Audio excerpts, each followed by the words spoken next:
thought it was prudent to go back, take a look at our water and sewer rates, make sure that they were fair and equitable and adequate enough to fund the water and sewer utilities.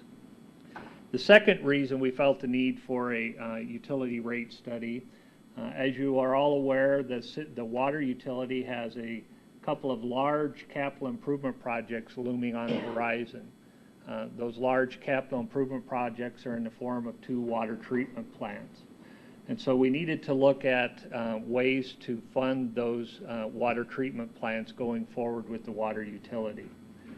As a result, we thought it would be best to bring in somebody that is very knowledgeable and essentially an expert on utility rate studies and also knowledgeable on funding for large capital improvement projects such as the water treatment plants.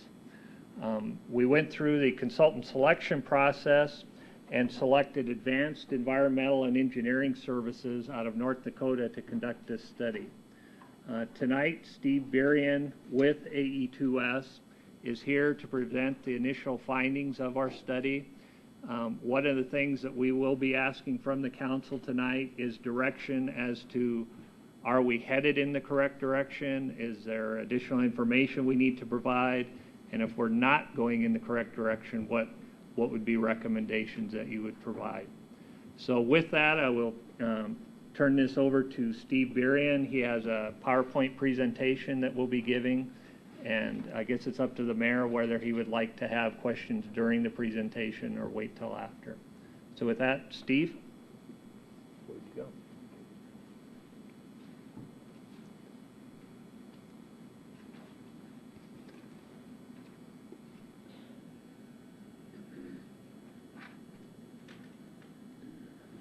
Thank you, Dan. Mayor, members of the City Council, thank you for the opportunity tonight to present the final draft results of the utility rate study that we completed for Rapid City's water and water reclamation utilities. Before I get started with the presentation, I certainly would like to take this opportunity to acknowledge representatives from your Public Works Department, your Finance Department, and your Growth Management Department. Anytime you do a rate study, there's a lot of data to collect. There's a lot of direction to set, and it really is only successful if you have an integrated effort with the staff, and I'd like to applaud the staff of Rapid City on all the support they provided in completing this project. In looking at an agenda for what I'd like to go through tonight, and I do have quite a bit of information, but I've also been asked to keep it brief, and so I'll try to get through this as best I can.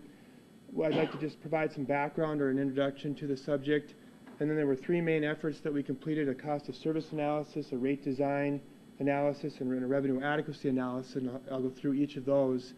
And then the real thing that you're interested in is what the proposed rate structure and rates will be for the 5-year planning horizon from 2009 to 2013. Then I'll wrap up with some brief conclusions, recommendations, as well as opportunity for you to provide direction and input. This is really a Gantt chart of the overall process that we use. You'll see what it ended up being after is a kickoff meeting, followed by a series of work on our part, followed by a progress meeting, work on our part, followed by a progress meeting. And we're now about 3/4 completed with the study, where we have the final draft results, and we're bringing those to you. But you can see that there's quite a few steps in terms of trying to finalize the results and other opportunities to come before you. And so I'll stress, as you see things tonight, if you think that there is directions that you want to take that are different, we welcome your input, because it really in the end has to be your rate study. In terms of just a basic understanding of the water and the water reclamation, utilities and water reclamation is oftentimes also termed wastewater or sanitary sewer. Your city likes to call it water reclamation. I showed you on the left here, the water has some basic ways that it collects money and why that money is collected. On the right, you have the similar analysis for water reclamation. In a nutshell, most of your revenue comes from the first 3 for water: a meter charge, which is meant for the basic access to service of water; a unit charge, which is really a volumetric charge based on how much water people use; and then you do in this town have a meter and a unit debt surcharge that you've added. So you gross up your meter charge and you gross up your unit charge to allow for debt recovery. And then you have some other minor revenues that come into the utility as well. Water reclamation is a little bit different. At this point, you have no meter charge in water reclamation for basic service. Instead, you charge a cost per 100 cubic feet, which is your basic unit within the community. I'll probably use CCF for the remainder of the presentation. That's 100 cubic feet. and then you have a $5 minimum. So you do essentially get a minimum amount of money from various folks, but you don't have a meter charge tied to the basic service for the utility. And then you have a unit debt surcharge here as well, and then some other minor charges. If I could maybe draw your attention to the lower right-hand box, two charges that I will be spending more time on today in this presentation are the strength charges and the industrial pretreatment program. So I will be drawing more attention to those within your water reclamation utility. Just to give you a real brief overview of what you have, I mentioned on the water side that you have a basic meter charge that's cascades based on meter size from a 5/8 inch meter through an 8-inch meter. And you can see the current charge varies from $8.26 up to $183.22. That's a flat charge to anybody that has that meter. In addition, you've also established an irrigation allowance that you tie to your meters. And so for the lower meters, you allow people to use 4,000 cubic feet or 40 units, and that increases with meter size. And so if they have an irrigation, or if they irrigate, this is a way that you'll set rates differently when I move on to the unit charge. And so remember, meter charge, a flat rate, and then an irrigation allowance. When we move on then to the unit charge for water, single family and multifamily are charged the same way, and it's actually what you call an increasing block structure. So you have two tiers or two thresholds and 3 tiers of water charges within your unit rate. From 0 to 2, you actually include that free along with the meter. From 3 up to the meter irrigation allowance, you currently charge $1.98 if we wrap in the surcharge per 100 cubic feet. And then for the irrigation allowance, if you're above that irrigation allowance, you charge $2.59 if you wrap in the surcharge. So you can see the more water someone uses, the more you charge within the community. Similarly, for commercial industrial, you charge water in the same way, but because you encourage your commercial industrial users to have irrigation meters, the irrigation allowance in this case doesn't fit in, and instead they have to turn to an irrigation meter and charge. Okay, maybe this is just me, but I'm not getting this. Okay, there's the meter charge, Okay. the surcharge. I mean, meter charge is obviously your meter, Right. okay? And then you have a irrigation allowance, that's for when you water. That's just a threshold within the volume that's sold by the community, that if somebody uses more than that, you're going to change the rate. So if they use more than that allowance, you're going to have a higher rate for those particular users. So the people that use more than what they're More than what people would use, then more you're well, gonna more than charge what them you've more. established as an allowance, and so it doesn't Okay, so necessarily. you get charged more for that. Yep. Okay, and then you have the irrigation allowance, which you just said, and then the meter irrigation. So you have a meter irrigation allowance and an irrigation allowance. Well, there's a meter charge and then an irrigation allowance. And then there's a 0 to 2, there's a minute charges?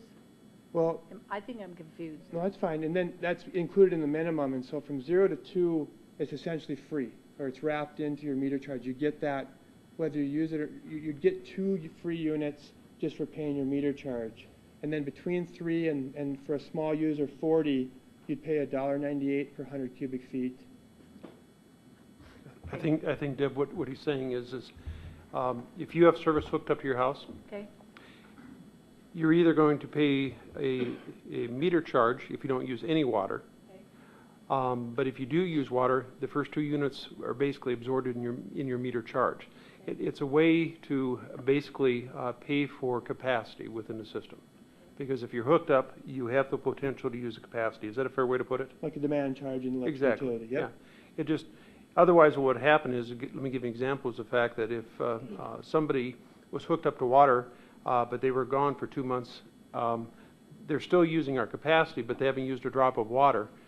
So they'd still be charged that meter charge. So there'd still be revenue for providing the capacity or the ability of, or the basically the capacity or the access to that utility.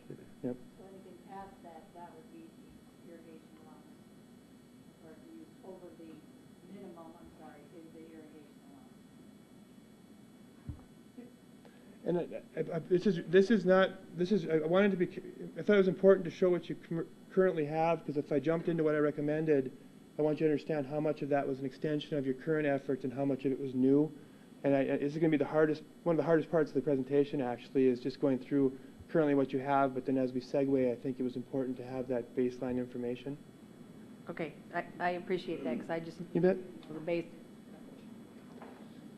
And then the next slide shows that for those people that have irrigation meters where they're running their water for the lawns through a separate meter instead of the same meter, you actually charge that the very same way that you charge for the residential, where you from 0 to 2 it's free, from 3 to the irrigation allowance you have a certain price, and then above the irrigation allowance you have another price. Now the irony of this is all of this water is irrigation. So I want to point that out, that I think this is maybe one shortcoming in your current design, is that you're giving them the breaks in the lower end, when in reality all of this water is irrigation water, and you'll see that that theme comes through when I give the final presentation.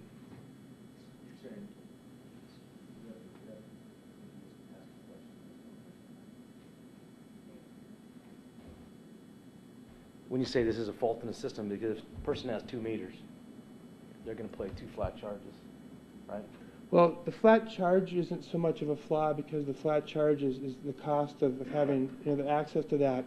But the fact that the volumetric part or the unit part Well, it doesn't take that volume into account. doesn't start at what the higher rate should be, because it's all irrigation water. It starts at the lower one. There's an inequity there. I in my think the opinion. reason that they went to that was when it comes to the water reclamation charge or garbage or whatever it is attached to that, because it's attached to their water usage. But if you have an irrigation meter, this doesn't count for wastewater then, so you actually save that money. Okay, and that's a pitfall you're saying. No, well, that's a good part of it, because it's not getting the water reclamation. I'm saying that you have elected under your other rate design, if it's an irrigation water, you're charging $2.59 instead of $1.58. So you've identified correctly that irrigation water costs more than normal water. But then when you have your irrigation meter, you allow them to run the first portion of that through as though it was domestic use, when in reality it should be the more expensive irrigation water. Thank you. Closing on this, then you also have some other user classes within the community that are important to understand, or outside the community as well. Wholesale, and that's a series of trailer parks and different types of specialty systems, golf courses and things within the community, and you charge 85% of your standard residential rate to them, or your retail rate. For government entities outside the city, you have that established by contract, and then for the Ellsworth Air Force Base, which you serve, that's a negotiated rate between the city and Ellsworth. So we'll be looking at those as well. I don't want to jump ahead of you, but you're going to make your information recommendations on those items too. Yeah. Just for clarification, when you say Ellsworth Air Force Base, that's not negotiated, that's actually contract agreement. Yeah, negotiated contract. We don't get a renegotiation. Right. Well, it terminates in 12, so I guess you'd have a chance at the final year of the study period to reconsider that. I'll change that, though. That's a good point.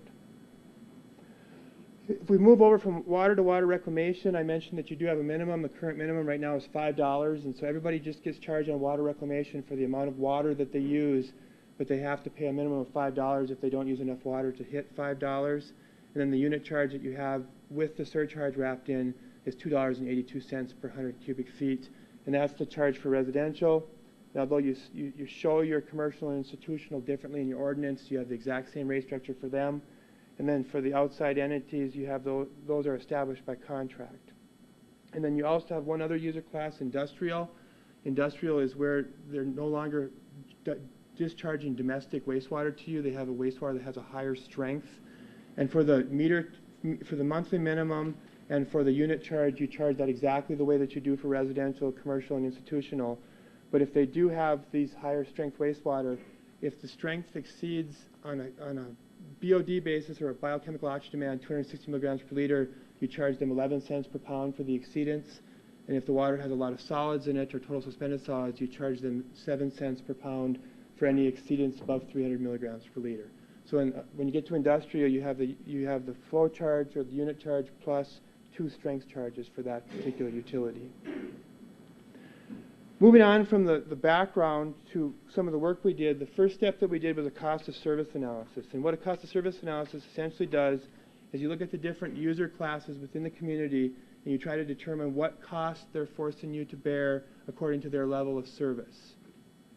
This is something that I could want to go on extensively for, but essentially what the cost of service does is we take the budget from the water utility and the budget from the water reclamation utility, and we go through a very detailed and objective analysis to ultimately allocate cost to user classes. And what I've shown in blue On the right here is the user classes that we looked at for water, and maybe it's worthy of mentioning those: single-family and multifamily residential, commercial, industrial, the Ellsworth Air Force Base, irrigation users, the wholesale, the Rapid Valley Sanitary District and Box Elder, which are two outside entities with contracts.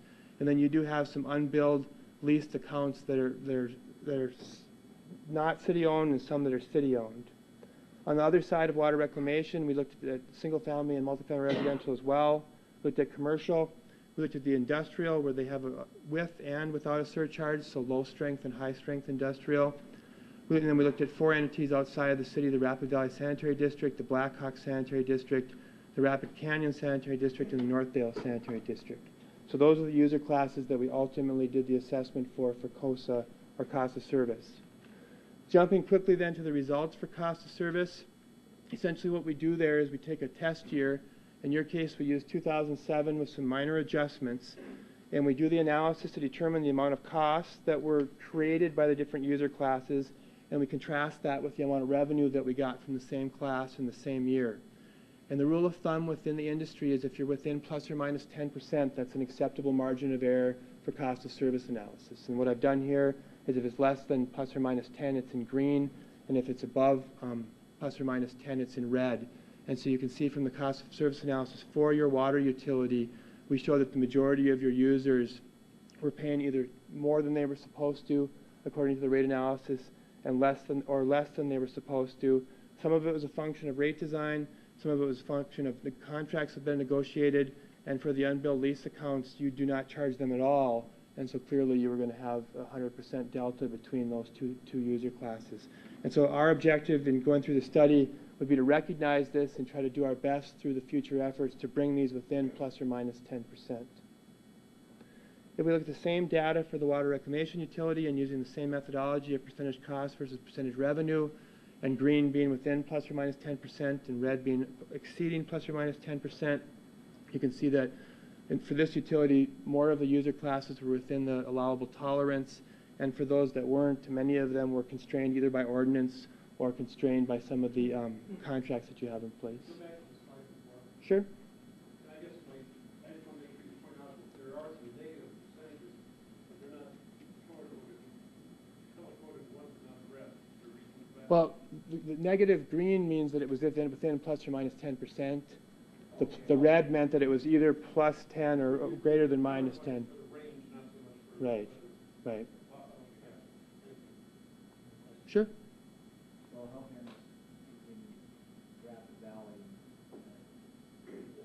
Box Elder as an example. 89% That would suggest that Rapid Valley for 2007 test year adjusted was paying quite a bit below what its cost of service was for that year. And since you brought that one to my attention, I should point out, prior to 2008, Rapid Valley was using water regularly from you, and then they built their own plant. And this analysis reflects their projections for use after the new plant is in place. And so this isn't a reflection. That's why I call it a test year and not actual, because we did make some adjustments for how Rapid Valley will look moving forward and not how Rapid Valley currently looks. The other thing that's important to look at is look at the percentage of revenue. In other words, that is the percent of the total revenue. And even though if you look at Rapid Valley, it's less than 1%. I'm reading that right. Of the cost and less than 0.1% of the revenue. Yep. Total revenue. So you're right, that used to be a lot more, but when they put in the no water treatment plant, this was a wet year, so they didn't have much demand. So they used virtually no water at all on Rapid Valley. But when you look at these charts, I think it's really important to take a look at.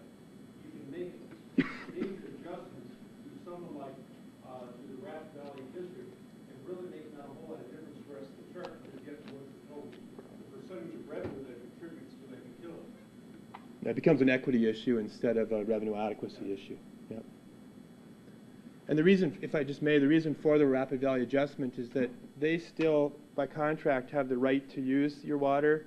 So they have basically a demand charge that we had to set aside for them, but they don't use very much. And so that didn't create too many volumetric costs, but it created almost no revenue. And so that's why they were so far upside down in the analysis. Do you have a history of, for example,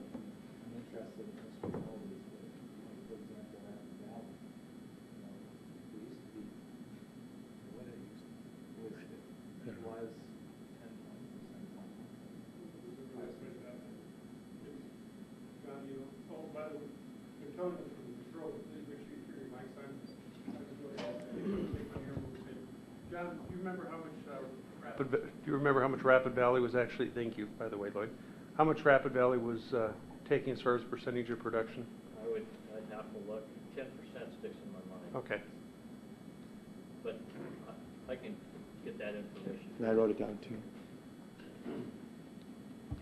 Trying to keep this relative to the, what we're trying to do is we're trying to base a rate, right? So, I mean, we would still use these figures to base a rate. And what I ultimately will do at the end of the presentation is I will show you the new rate design, and I'll show you the impacts of the rate design on the exact same chart. And how So you'll see what, put in. you'll see the improvements that were created Thank you. as a result of our efforts. If there are no more questions on cost of service analysis, and admittedly that was a pretty high altitude buzz on it, I'd like to switch over to rate design. And I've used, I guess, one of your monuments down here to talk about some of the general goals of rate design. And clearly you can't have all of these at once. Some of these, if you have one, you're going to have to compromise on the other. But in terms of generally setting rates, we want to make sure that they're easy to understand and administer. And judging from some of the questions, we may have a situation where we have a city where they're already a little bit complicated, but I think it's because there's other objectives that we're trying to accomplish.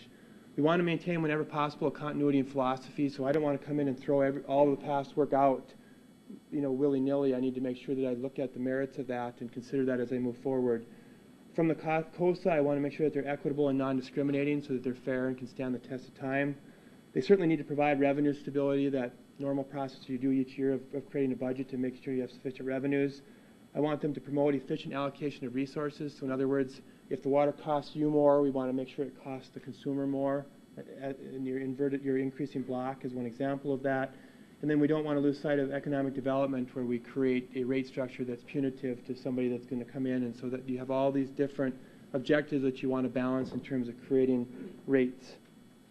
I have some somewhat difficult slides here to get through in terms of some of the observations, but I have one observation slide for water and two series of recommendations, and then one for water rec and two series of recommendations. In terms of some observation of the water side, and if you'll bear with me as text slides, I might end up reading a little bit here, but the two unbilled units that you have where you allow them to essentially come free with the water meter charge, we're seeing most people get away from that. It ends up being kind of an accounting nightmare because you don't know how many people use water versus didn't use water. It's not really a big enough number to make it, a huge difference in the long term, and so we observe that I think is maybe an unneeded and unnecessary accounting responsibility. In looking at the meter charge that you had that I showed you on the first page, we could not find documentation of the basis for those meter charges. So although they didn't on the surface appear inappropriate, they weren't reproducible year over year. In terms of drought conditions, yes, sir. When you say meter charges, you're talking about size of the meter? When you say meter charges, you're talking about the size of the meter? From 5/8 to 8 inches, remember we had that charge that went along with each one. The Okay. charges themselves did not appear to be unacceptable, but we couldn't find a basis, a rational basis for how they were calculated historically. They were just established. Thank We you. wanted something that we could reproduce over time. Drought conditions certainly are an issue across the upper Midwest, and so as we look at drought conditions, there is a potential that you need to be aggressive in terms of your conservation, and so we wanted to be sensitive to that in your rate design.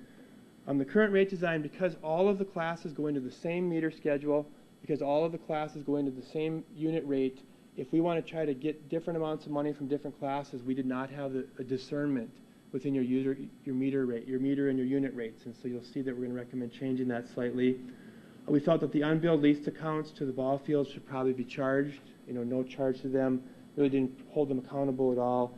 And then the contract charges that you have intuitively limit our flexibility to make adjustments for those particular user classes.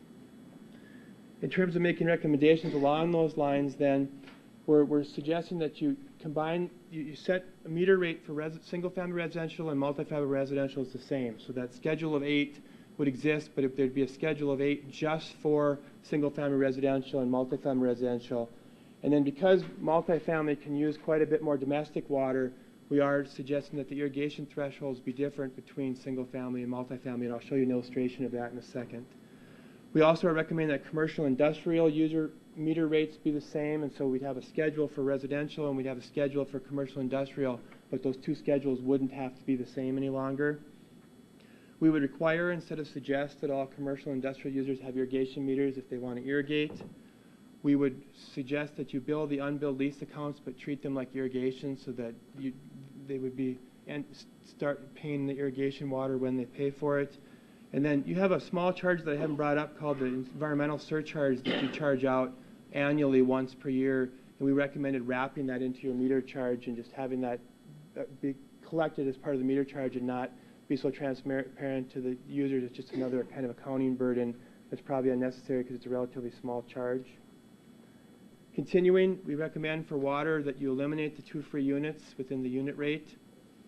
We recommend that you keep the increasing block, but we actually recommend that you come up with another tier so we have 3 different thresholds. And what we're recommending, we went back and spent quite a bit of time on this, that we recommend that you, for the first tier, that it's up to the average day. So essentially that would be domestic water. And then we went to Pennington County and looked at what the irrigation recommendation was in this area.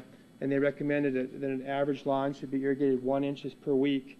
And so the next threshold was set on an irrigation threshold of 1 inch per week. The next threshold was set on 2 inches per week. And then for anything greater than 2 inches per week, that would be the final tier. And so it's really aligned, very objectively with how irrigation could take place within the community. And then because we wanted to have further discernment for that first tier where it's domestic use, we recommended keeping single-family and multifamily residential the same and keeping commercial and industrial the same, but having the luxury to have differences between those two. And then we recommended, I'm sorry. Steve, tell me exactly what discern, your use of that word means. To be able to differentiate. Okay. I want to make sure I was understanding it in, Okay. I discerned it. But I wanted to be sure that's what it was. Thank you. And then lastly, we are recommending that the irrigation, including the unbilled lease, start in the second tier. And so they wouldn't get the credit for the domestic water. They would start paying within the second tier right away because it is irrigation water. And so we'd start them paying immediately as irrigation water. Now that was a lot of words, but here would be the illustration of it. And so you can see for the meter size, if we want to talk about irrigation thresholds, in white you have your current irrigation threshold. These are those points at which you charge more water if they go above that use. And you can see it's set at 40, 150, and 200 for the various meter sizes. And what we did through our research is set those at 10, 40, and 75 for single-family residential to relate to domestic average day, 1 inch of irrigation, which is about 30 units, and then another inch of irrigation, and we rounded that up to 75 units. And then we used the same process for the other users, but because some of them had larger lots and would be doing more irrigation and also be using more domestic water, we had to change the thresholds to match what we could calculate as the different ways that those lots were set out. Yep. So, what is the average single-family residential home use in terms of number of units? That's the 10. No. That's what an average family uses right now? Yep. So if they go above 10, anything between 10 and 40 is what percent higher? Well, I'll show. You'll go over that? Yep, and it's actually different for the different scenarios, so it's a hard question to answer. But I'll go through all of those details. On the previous page, you show basically 4 different tiers. Okay. Starting with tier 1, which is up to the average day, and of course tier 2 is up to 1 inch, and then tier 2 is between 1 and 2 inches of irrigation, and I'm sorry, that's 3, and then tier 4 is plus 2. How does that correlate here? Because I'm only seeing 3 tiers. Am I Well, just? those are 3 cutoff points, so less than, between, and Okay. greater than, right? Gotcha. Okay. I was trying to. Your staff asked me the same question, so it's a fair question. Okay, so they're not smarter than I am. Well, I didn't mean that at all, but it is. There's a difference between the cutoffs and the actual tiers the cutoffs create, and it's always +1 for the. What pushes the meter size? 5/8, 3/4, 1. In terms of what they purchase, Why would you have a 5/8 I think- meter versus a 1 inch meter? I don't know the exact policy for Rapid City, but typically that's a function of how much water you plan to use, so how much capacity you want to run through it, so how much head loss you're going to create, and how much accuracy you want to have in your meter. So generally, a larger meter would reflect a larger water user. John? If we get into commercial, if the larger units, residential, you always fall in the first two. Yeah. The 5/8 meters, years ago, a 5/8 meter was very common, and it was used throughout the industry for residential customers. And what we're seeing now is they're getting away from the 5/8 inch meters. We hardly put any 5/8 inch meters in anymore because people want more flow, more volume, so they're going to the 3/4. Although the majority of our meters are still 5/8 that are out in the field. I just wondered, because earlier they were talking about what drove the difference in rate structures. I think it's understandable now. So that means how big the pipe is that's coming into your house? Exactly. If you're an industrial user and, you know, say that you're a nursing home, you're not going to have a 3/4 inch pipe. You know, you're going to have maybe a 1.5 or 2 inch coming in, you know, because of the fact that the amount of capacity that you'll be using at any given time. So if we now have by the different meter sizes, we have these different cutoffs. And so what I showed by illustration on the left here is that for the meter itself, we'd have an increasing charge just like you have right now. And so for each meter size, you'd have a charge and it would increase with size. And then on the right, by way of illustration, I showed that we'll have the 3 cutoffs form 4 tiers, and we'll have an increasing rate for each tier. And then the irrigation will start at tier 2 and match 3 and 4. And then tier 1 for commercial industrial will be a constant rate because we're going to be pushing them to irrigation meters if they plan to irrigate. So by illustration, this is the rate design that we're recommending. The left part of this is consistent with what you currently have. The right part is a slight deviation in that we've added another tier, and we've allowed to differentiate the unit rate for multifamily residential and single-family residential from commercial and industrial. If we move then to water reclamation and look at some of the observations that we made on that utility, right now you have no meter charge for that utility. Instead, you just charge a $5 minimum. There is no differentiation between the user classes. Everybody has the same $5 minimum and everybody has the same unit volume rate. The biochemical oxygen demand and total suspended solids, we were able to look at how much of that you have in the utility and how much cost that creates. And it appears like you're not generating sufficient revenue to cover those costs. Right now you have a fairly sophisticated industrial pretreatment program, and those costs are spread out over all users rather than the ones that force you to have the program. And then once again, intuitively, the contract charges do limit your flexibility for us to do some of the work that we would like to do. What we're recommending for water reclamation is much like water, we'd like you to go to a tiered monthly meter charge for each class based on meter size. That would allow, and then because it's for each class, it would allow us to differentiate the different costs that go to the different classes. We would again set the single-family residential and multifamily residential meter charges the same.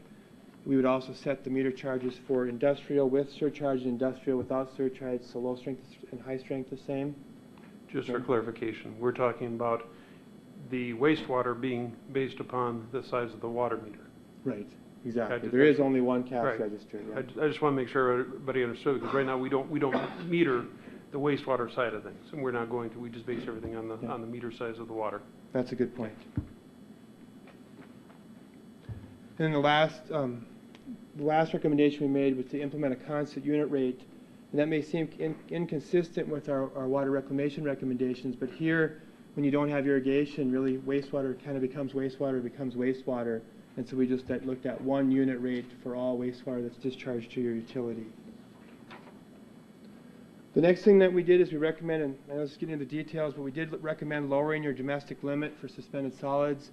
We did some analysis based on what we know, which is the total less those that you're measuring for suspended solids, and we looked at spreading that over the rest of your users, and your 300 was too high. There just isn't that much suspended solids being created in your community, and so 250 was a better number in terms of a domestic limit. We're recommending that you increase both of your strength charges to match the costs that they're manifesting. We're recommending that you implement an industrial pretreatment surcharge to the people that are creating that, and 1 charge for those that are significant and 1 that are minor users. And then much like water, we're recommending that the environmental surcharge be wrapped into the meter charge instead of being charged annually. Give me an example of the type of entity that Give me an can you give me provide an example of the type of entity that would cause those surcharges? I know- Well, I think, explain for those a instance, I little think you more. have a meat packing plant in town, Okay. and so for the BOD and spent solids, it's usually somebody that does something with carbons or critters or something or food processing or something like that that ends up getting into the water, and BOD is really a function of how much oxygen bugs will chew up when they try to treat the wastewater in the sanitary system. And solids, as you would expect it, are just the amount of solids that are floating in the water. Did you construct this study on the assumption that we still had federal beef? No. No. Which packing plant were you referring to? Maybe I misspoke. There was one that, it was a meat facility by One name. On St. Patrick? RC Western? It could be just like somebody that's like I apologize for stumbling. I have it somewhere in my notes.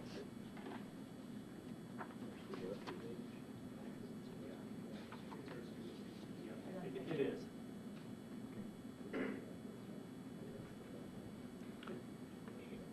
Your recommendation is to probably increase that fee or not spread that fee across all users, but to create a different fee structure for those significant users, but still have some sort of fee for everyone else.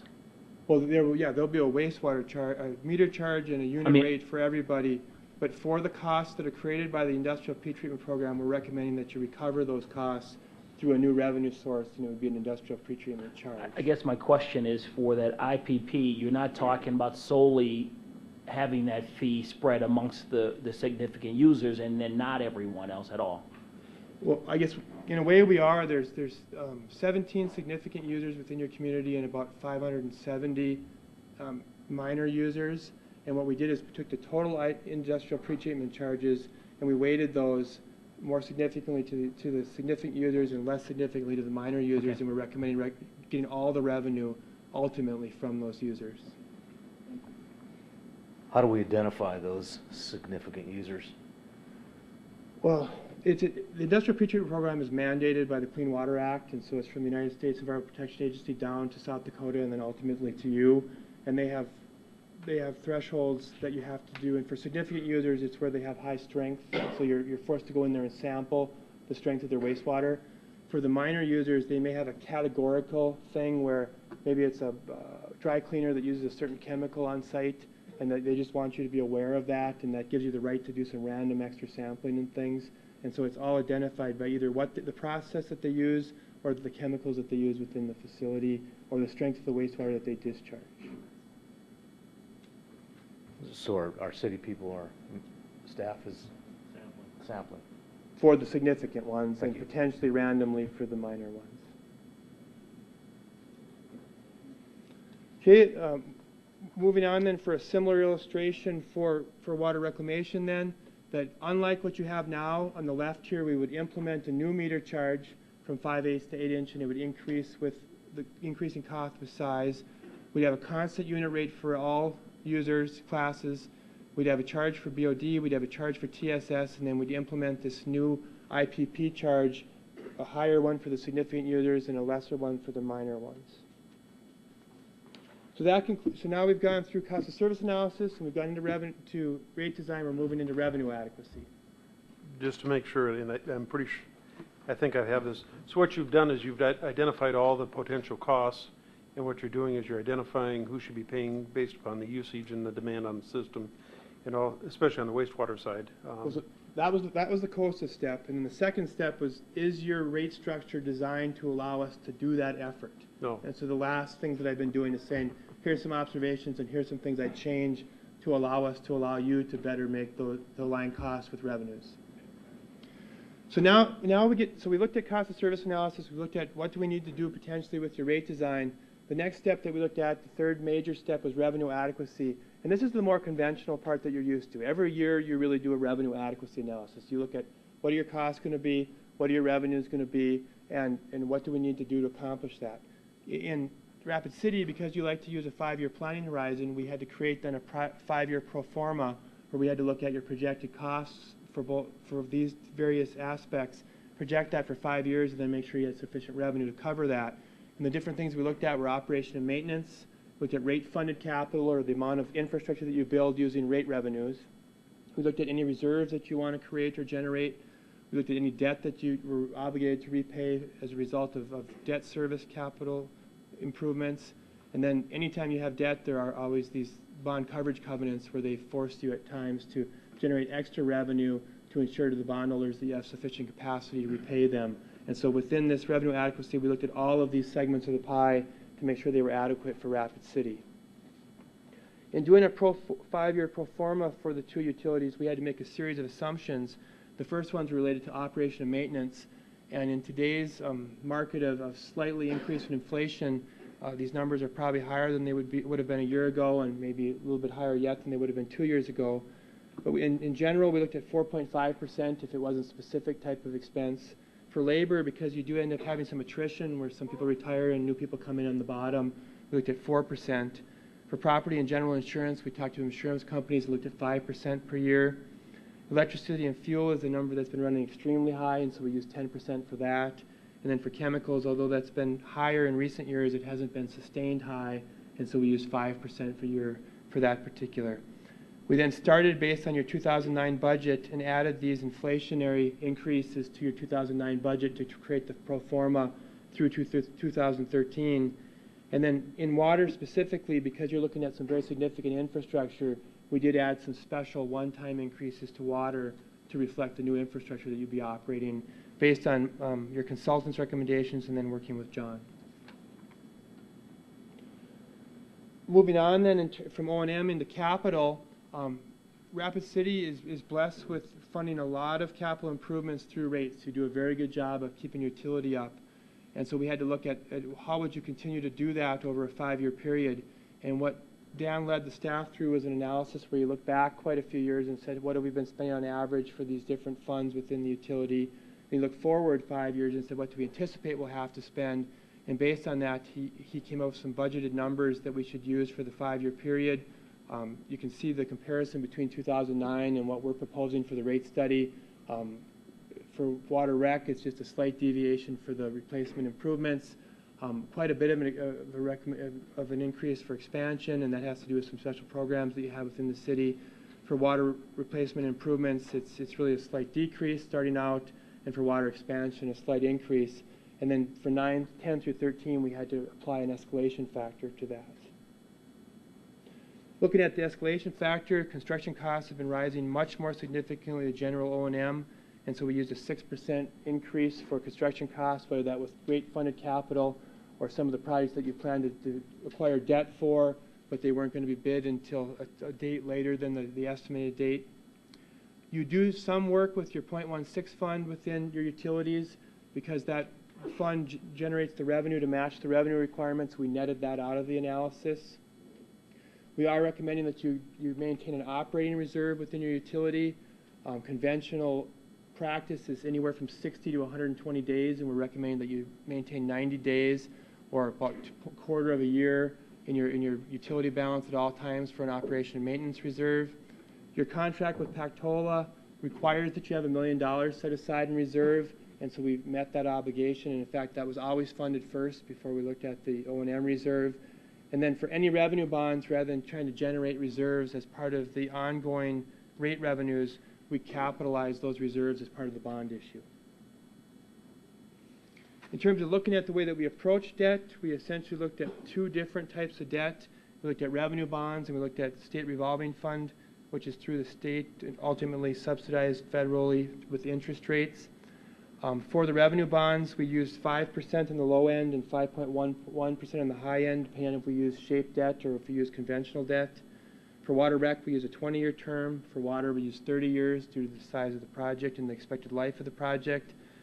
Your current advisors or your current financial program is 125% debt service coverage ratio, and any amortization schedule that we did with revenue bonds was not done internally. We went out to Doherty Markets, as someone who we've worked with in the past, to give us actual amortizations for those bonds.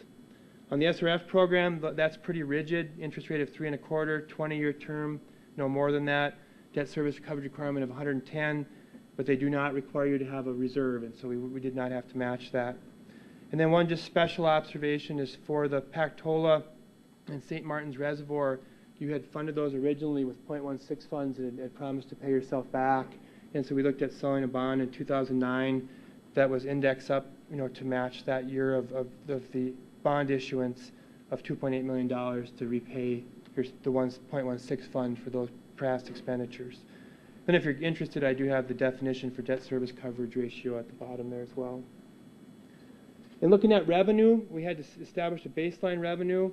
We worked with your staff and looked back 4 years on your water demands, and it seemed like 2007 was actually pretty reflective of water demands, with the exception of your raw water use was reduced by 12.5% because it was pretty dry in the last 4 years. Your irrigation was also reduced by 26%, and then for some reason we saw a trend where your wholesalers weren't using as much water, and so we reduced that by 21% moving forward. I should point out, I guess somewhat embarrassingly, that getting ready for the presentation and doing my final QA/QC, I noticed that we reduced the irrigation demand in 2008 but failed to reduce it to 9 through 13. And so as I present, it's not a major financial component, as the mayor pointed out, but there is an error that carries through the presentation, and we'll have to make those adjustments when we present the final results. For water reclamation, it looked like the meter units that you had, because irrigation doesn't go through that but ends up on the lawn, it looked like the last 2007 was reflective of how much water, and we did not reduce that. And then an important observation is that for the 5-year period, we applied no growth for meter and no growth for unit revenues. For unit revenues, I feel strongly that we don't want to apply growth there. It's such a function of weather, more so than it is growth, and so it's very dangerous to project increases in unit revenues. And in fact, as you raise rates, there's always the potential that usage could go down rather than up. And then for the meter, you have had a pretty good history of growth, but we elected to be conservative in the event that unit revenues do drop a little bit by not increasing meter revenues. That gave us an offset for that potential that there was lower unit revenues. So now, I guess those were all what your staff called the boring meetings. We had 3 progress meetings, and those were all termed the boring part of the presentation. I don't know if this is really going to switch to exciting, but as we segue, then we'll look at the actual water revenue adequacy and results. So now we're getting into where do we want to take rates within Rapid City. The first thing we had to do, and we looked at 2 different scenarios for water. The first scenario that I show here, we used a mixture of revenue bonds in the early term because the SRF program provided some, well, we had to bond for some of the other stuff anyway, and so as we did that, we knew that we were going to do that. The SRF program had some limitations in terms of the early years, and so we elected to use a revenue bond for the 2009 approach and then use the SRF program for the remainder of the period. So this alternative essentially optimizes the use of the lower interest rate program. Mayor? Quick question. I'm looking on here. It looks like, though, in 2009 for the Jackson Springs on the membranes, so in 2009 we'd be going out for both an SRF loan and a revenue bond? Okay, I just want to make sure. And the reason the Pactola and St. Martin's aren't eligible for the SRF program, so we're going into the revenue bond market anyway. And for a $2.7 million bond, your staff felt that that wouldn't be an efficient bond issue. And because of some of the constraints within the SRF program, we worked together with your staff to select a reasonable number. Also within the SRF program, you have to spend that down within a 3-year period. And so if we took out too big of an SRF loan in the early years, we weren't sure we could meet their spend down requirements. So looking at this, on the water side, what you're recommending is that we basically use a revenue bond to pay for the basically the water treatment plant out of Jackson Springs, plus pay ourselves back through the 0.16, and then use the SRF for the back half to build the larger plant. Is that Right. what I'm reading into this? Yep. Okay. And if you do the math, as you prudently should, you're not going to come up with a 114.2, which is the number that you've thrown around a lot for the water plant. The reason for that is that we have to index those numbers forward to the date at which we're going to do the bidding and things, and so you see some inflation built into that. In addition, when you go to sell a bond for that $38 million Jackson Springs and related, recognize that it won't be a $38 million bond because they'll have to gross that up for their deposit to the reserve, issuance costs, bond insurance, and so Doherty Markets estimated about a $41.7 million bond in order to achieve $38.1 million of net bond proceeds. So with all of those assumptions that we made for O&M and rate-funded capital and revenue, and with this assumed program for debt service within the water utility where we would fund the new water plants that you're looking at moving forward with, what we show for 2009 is a revenue over revenue comparison for the three different user classes that we've kind of put together. Single family and multifamily residential would increase overall about 18.5%. Commercial industrial would increase 28.4% for 2009. And then irrigation, because we felt that they were quite a bit under in their cost of service, we increased that more dramatically. That number will be muted a little bit in the next presentation by virtue of that mistake that we made. One quick question. When you're talking about revenue increases, you're not talking about the average bill, you're talking about the overall revenue? Yeah, I have average bill presentations for the various users. I just want to make sure somebody doesn't walk out here thinking that their water bills are going up on the residential side 20%. Well, some of them are going to, but you'll see that using this scenario, the overall revenue from residential will be 18.5%, and so some are going to be more than 18.5, and some are going to be less than 18.5. Okay. I have a question too. In looking at that irrigation, can you just give us some idea, when you're describing irrigation, I'm just trying to determine, I think I know what you're talking about, but I mean, is this areas around buildings, this is parks? Irrigation would, in the way we've analyzed it, would be commercial, industrial, and unbilled leased account users who have a separate meter in place to actually irrigate the landscaping that they have around their building or their facilities.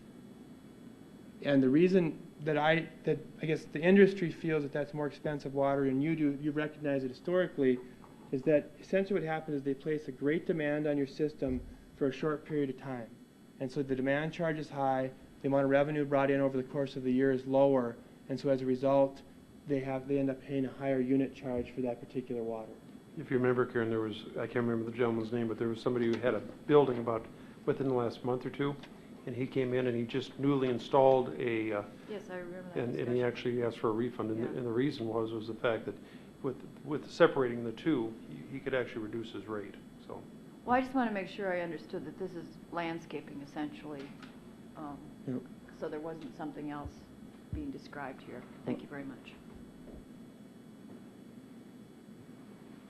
The debt service functions earlier include these capital expenditures, is that correct?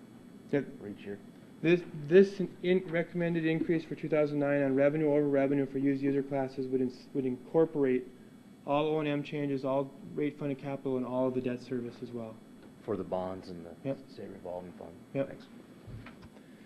Then if we look at not just 2009, but we look at the remaining 4 years of the study period, you can see that these numbers flatten out a little bit. Some of the increases in 2009 are not just a result of the revenue that we wanted you to secure, they're also a function of some of the rate design changes that we advocated, and so we had to get those rate design changes made in 2009 to allow us to have a better model in 2013. And so you see some more significant adjustments in 2009, whereas in 10 to 13 they start to normalize around a more consistent number. But you can see if we try to use the conventional rate revenue bonds and the SRF program, you can see that it's a pretty significant increase in revenues year to year for the 5-year study period.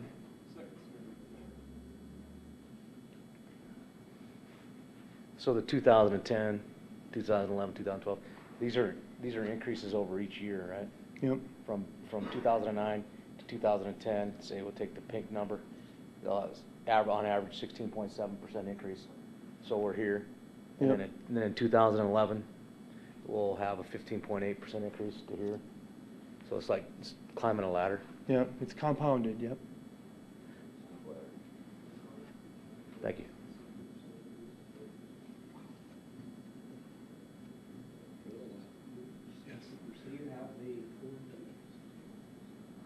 Maybe it's coming later, but do you have what the revenue increases were with the last 4 or 5 years, there was a round of rate increases that was put into place a number of years ago? I have this year's, I don't have the others with me. I'd like to have that information. Historical rate increases?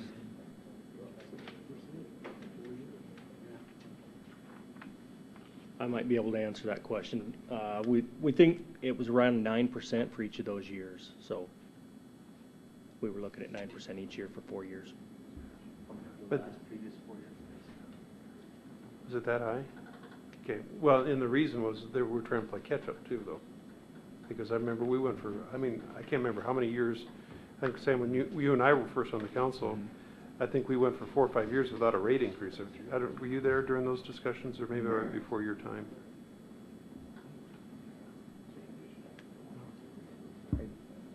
Okay to move forward? If I remember, and Okay. this will come up later, but if I remember the last round of rate increases, there was discussion at that time about setting aside some of those funds for future expansion and treatment needs, because the city knew even at that time that there was issues with Jackson Springs. So I hope that that's not all being conveniently forgotten.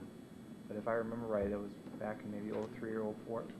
Well, Jackson Springs was still online until 06.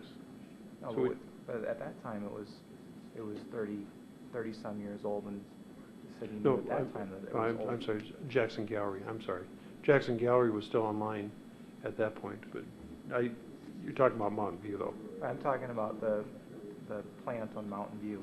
Built in We the knew 60s. At that time that it was old. It was old then. It's of course way older now, but that was part of the discussion, if I recall. Am I right on that?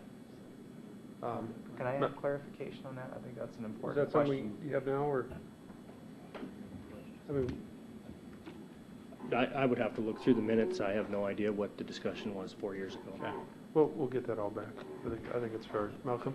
I was just going to make a suggestion. I think these are important points, but what I'm hearing are just recommendations. And we're just going through the first set of recommendations in terms of how to deal with this issue. I'd like to hear the whole before we then start to parcel and say, well, this is that. I mean, let's hear the total story before we get to that point. This might help a little, oh, I'm sorry. Go ahead. One question before we move on, and that is, we're looking at a 5-year plan. Is that debt service paid off in 2013 on the No. capital expenditures? Remember, if a continues. revenue bond, it was a 30-year note. Okay, thank you. And if it was SRF, it was a 20-year note. What we've done here is, and it's a lot of information, but it's a graphic that a lot of clients have really appreciated in terms of being able to show the whole big picture. I have time on the x-axis. On the left y-axis, I have dollars, and then I have percentage increase on the right y-axis. And just to parse this down, you need to have a $1 million Pactola reserve. And so what the blue shows is the amount of reserve that we set aside for Pactola, and we've maintained that over the course of the study period and beyond. The green is your utility fund. And so that's the amount of money that you have in your fund projected at year end. And then the red is that 90-day reserve that we've recommended to you. So the red line, the green should be exceeding the red line in all cases if you're meeting the objectives that we recommended that you study. So we're projecting at the end of 2008 that this utility will actually be a little bit deficient in terms of its utility fund balance versus the recommended reserve. If you implement the recommended rate increases across the utility on revenue over revenue, you can see what we're projecting here is that will allow us to meet the reserve. It does get awfully low in 2012. And you can see then that we did look at beyond the study period, that if you do the kind of the aggressive debt service, that we should be back to more of an inflationary increase in the out years as a result of that effort. And then the brown, just to show you the magnitude of what debt means, is the brown, although it's not a utility balance, is the amount of debt service you're running through utility annually.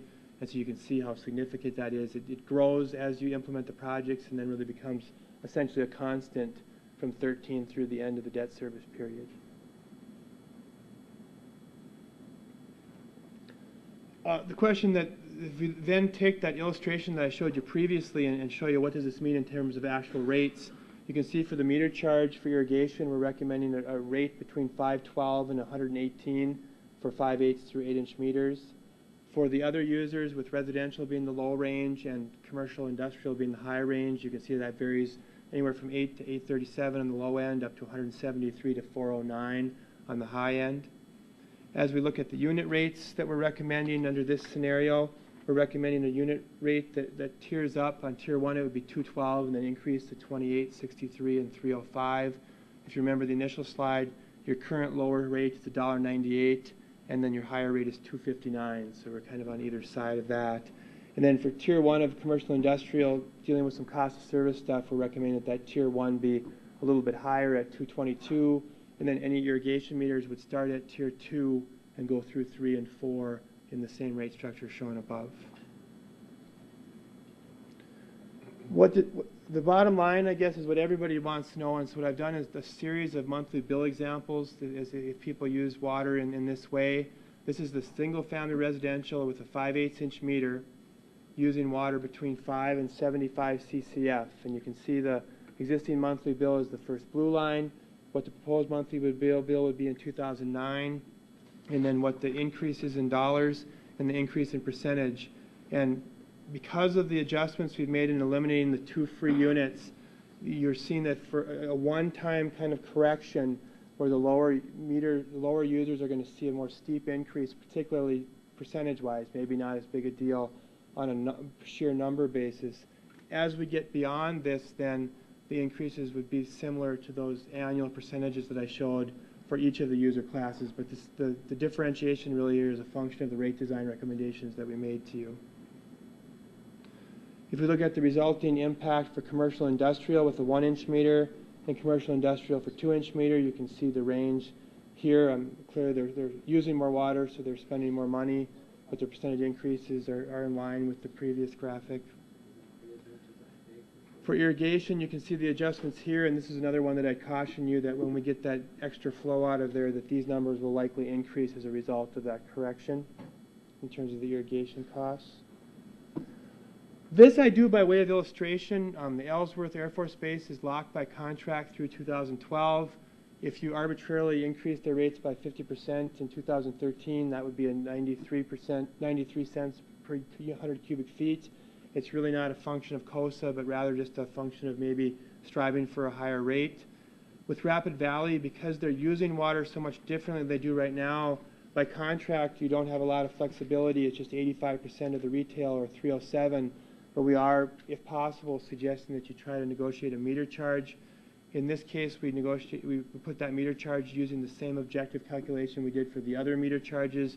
You'll note in a second that it's far short of what their meter charge would need to be to match cost of service, because they're projecting to have a demand on your system but not use it very frequently. And then you also have 3 other classes of users. Your outside city and wholesale are set by ordinance, one at 1.5 times retail and one at 85 cents of retail. You can see the 2008 rate and then the resulting calculation for 2009. And then Box Elder has a pretty steep, I guess, but relative to the others, 3 times your unit charge and 2 times your meter charge. So if we take those calculations and compare that, you can see what the result is for 2009 for that particular user class. So this is that same chart that I showed you earlier. I guess last time I showed you revenue versus expenses and showed you the difference. Now I'm just showing you the difference over the course of time. I've added some colors. The 2013 is where we strive to try to do our best to make everybody match. The green ones are the ones that we were able to satisfy the objective. The light green ones were the ones where we were close but didn't quite match it. Because Ellsworth was fixed through contract, the yellow is fixed by contract. Because that contract is up in 2013, we added that increase, but you can see that they're still significantly below their cost of service based on our analysis. Rapid Valley, we put in a special color because we don't know how you're going to handle that. We recommended implementing some adjustments, and you can see that even with those adjustments, they're significantly below their cost of service. And then with the ordinance, we put that in orange. And that's something that you actually could change, but at this point in time, we elected not to. If you prefer to go in and rewrite your ordinances for those users, I think you have that flexibility. It's not a contractual responsibility. Every year, AE2S does a pro bono rate survey. Recently, we've done it in a 5-state area, including South Dakota, North Dakota, Minnesota, Montana, and just recently this year, Wyoming.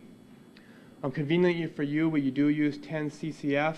We don't call that the average. We don't call it typical. It's just a number we've used year over year so that our comparisons are the same.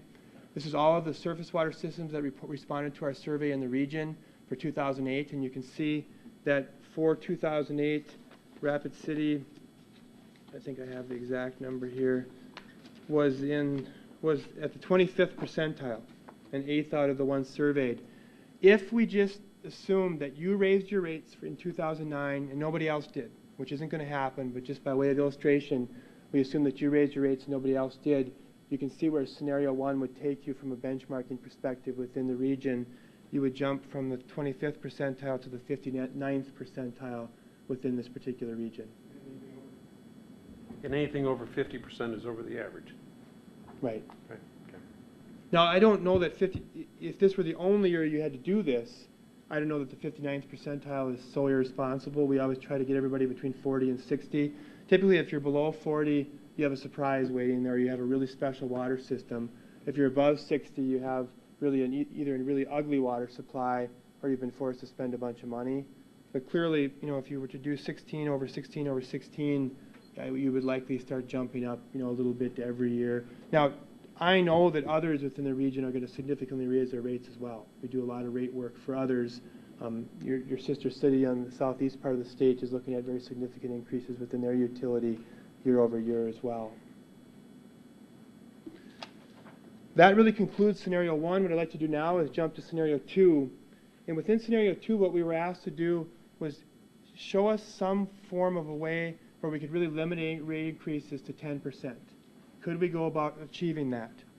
And the way that we did that is because the SRF program is extremely structured with its interest rates and its term, we went to the revenue bond market for virtually all of the debt under this scenario.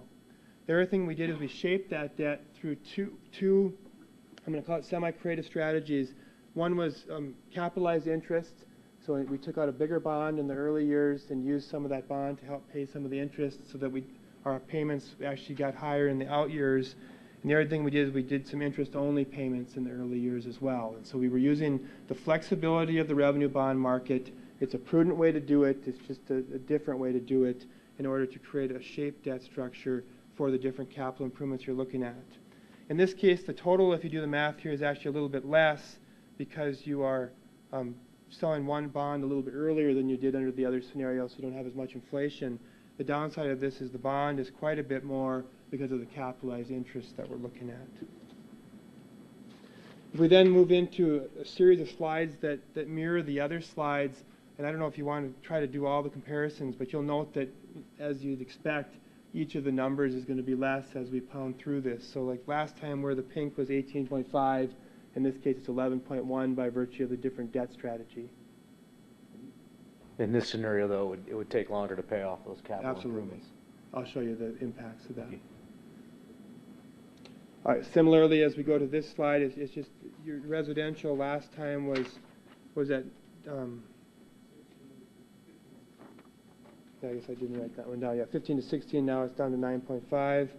But if we get to this illustration, I think this is the important one. So you can see in this case, we've maintained the blue at $1 million. For the most part, we've maintained the green at the required or the suggested reserve amount. And you can see that the increase that we've recommended, we've stayed below 10 in all cases. But it's important to note that I ran this out for a couple of years, and you see that we're not back to inflation. And what our analysis shows that we'd be somewhere in the 8 range all the way through 2020, and then we go down to 2021, we go down to 6, and we'd achieve more inflationary increases in 2022. And so the upside of this is that we have much lower rate increases in the near term. The downside of this is those increases need to extend for a longer period of time. And as a result, you're probably going to have a little bit more total cost for this scenario as you pay extra interest costs. But are you figuring in the compounding of the rate? Because in scenario 1, you have on average 15% annual increases. So even though when you get out to the 5th or 6th year, it drops back down to more of the inflationary rate, you've compounded that on the front side versus on this, even though you're only at 10%, so the compounding factor isn't going to be quite as high. Plus, I'd be sort of curious what the actual rates would be, not the percentage of the well, if we looked at increases. single-family residential compounded for the 5-year period under scenario 1 was 108.6%, and under scenario 2 it was only 58%. And so it's going to take us quite a few years to achieve that compounding increase. So I agree with you. The other thing that's nice about this is really it spreads those increases out over different generations. So instead of just implementing a really significant increase and having everybody pay for it right away, the life of this plant is probably going to be 30 years on average, with some of the mechanical parts maybe wearing out a little bit earlier and much of the brick and mortar lasting far longer than 30 years. And so I don't know that this is an irresponsible approach. It is going to yield more interest costs in the long term. Thank you very much. What's going to be the timelines? I mean, if you do the scenario 1, scenario 2, how many more years is it extended? Have you figured that out? Yeah, As you come into that. Yeah, here it shows what happens in 14 and 15, but I would need 8% rate increases through 2020 with this analysis, and then I would drop down to 6 and then inflationary in 2022. So it basically extends it another 5, 8 years or something of more significant increases. Not different than what you've had recently, but still in that more significant category. Thank you. You're gonna. This is like just a draft, obviously. So, I mean, because there's not a scenario. Say if like Alderman Chapman wanted to interject $20 million or something into this up front. I mean, you'll be working with us. So if that scenario arose or whatever. And I guess I know that you've been somewhat, jovial, somewhat facetious, but yet. Yeah, at the same time, we've really looked at kind of the spectrums of this. Okay. And there's lots of debt combinations in between. Certainly you could say let's do 12s, Right. and 12 would allow us to be less aggressive on the shaping of the debt and lower the interest rates. We just looked at two kind of ends of the spectrum. One where you use conventional SRF, and one where you use relatively aggressive shaping. Let me address what I think what Ron's asking is if we had a different funding source other than the rates, and if we could interject, say $20 million over the next 5 years, that would impact that. But obviously. Yeah. Now, the thing I would tell you is you'd be surprised it wouldn't impact it as much as you would think. And I don't know if you've actually figured that in or not, but I mean. Well, the models, anything you want to tell us, it's a very robust model. We can have that back to you in an hour, once you tell us what scenarios you want. Yep. We set up the model knowing that you'd want to do lots of scenarios. Maybe for the sake of time, unless you're interested, clearly if we have a lower rate increase, I show you the rate illustrations, specifically for your rate design, and they're just all going to be slightly less than what you saw before for residential. And so if we move on to the next aspect of things, the bill charges, similarly there, all of those numbers that were higher before are still relatively high, and they kind of follow the same patterns, but the increases are quite a bit less significant than they were under scenario 1 for residential, for commercial and industrial, for the irrigation. This was just an illustration last time, so we didn't change it. We're really looking for some input on what you'd like to do with Ellsworth in that last year, if anything, and what you'd like to do with the Rapid Valley Sanitary District in terms of trying to negotiate new terms with them. And then these were really just a function of your ordinance or your contract, and so we just ran those calculations out. On the COSA side, we were able to still achieve about the same results on COSA, where we had many of them in green or close, and then really the ones that were outside of that were either constricted by ordinance or restricted by contract. And probably the most important graphic, if you want to look at how this would fit into the benchmark, you can see that with this change, instead of going to the 59th percentile, using all the assumptions we used, you'd land at the 38th percentile in the first year of the increase. That concludes the water presentation. I'm just going to move to water revenue adequacy quickly. Do me a favor, go to just the scenario 2 regional comparison at that one. I think that gives a good comparison, scenario 1 versus scenario 2, where we end up as far as comparing to other communities. Yeah, exactly. You go from the 59th to the 38th percentile. It's a major shift. Moving then to water reclamation revenue adequacy, and this is quite a bit simpler utility by virtue of the not having the significant water. Yeah. Okay, sure. If I could basically summarize the difference between the two scenarios, the the compounded effect of the recommended rate increases under scenario 1 would be 15, 16, 18%, and on something like that on scenario 2 it would be roughly 10% per year for each of the 5 years. Right. So the overall rate increase under scenario 1 would be about 108% over 5 years. Or 60. I heard 100. 108 was just residential. I didn't look at the overall. I have it for each utility class, but I didn't run the aggregated out for the period. I could easily do that.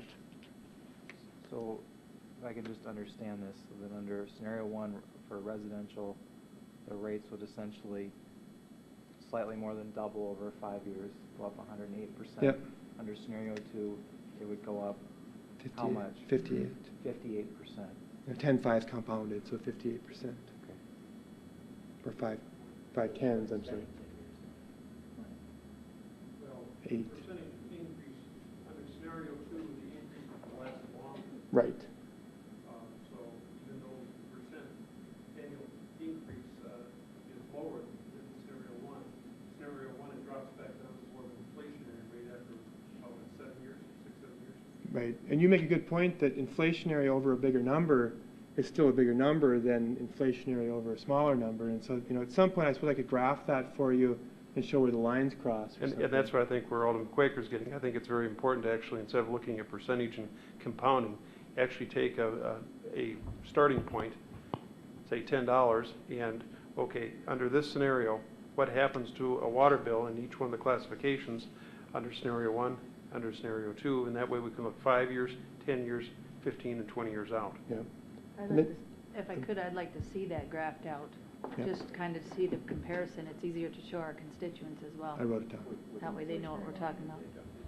Now, the only other thing that you need to factor in is that the ability to pay kind of comes into that too, because, inflation kind of eats into that, so I'll have to be sensitive to how some of that all, that, and then even though we haven't shown growth, you're probably going to have some, and so you'll have more users to spread the costs over, and so it's never as simple, and so that's really why I didn't do a present worth analysis on this, because it ends up being figures lying kind of. I think it'd be too difficult trying to establish a present worth. I think what you do is just use a straight compounding and the interest rates. If you try to adjust it to a present worth, it just all it does is muck things up. And which discount factor do you use? And yeah. Thank you. Any other questions on water before we move to water rec? On water rec, because we recommended implementing a meter charge, what we ended up with in 2009 was actually an additional $1 million of revenue from the meter charge. And as a result, we actually recommend that you lower your unit rates and generate $430,000 less.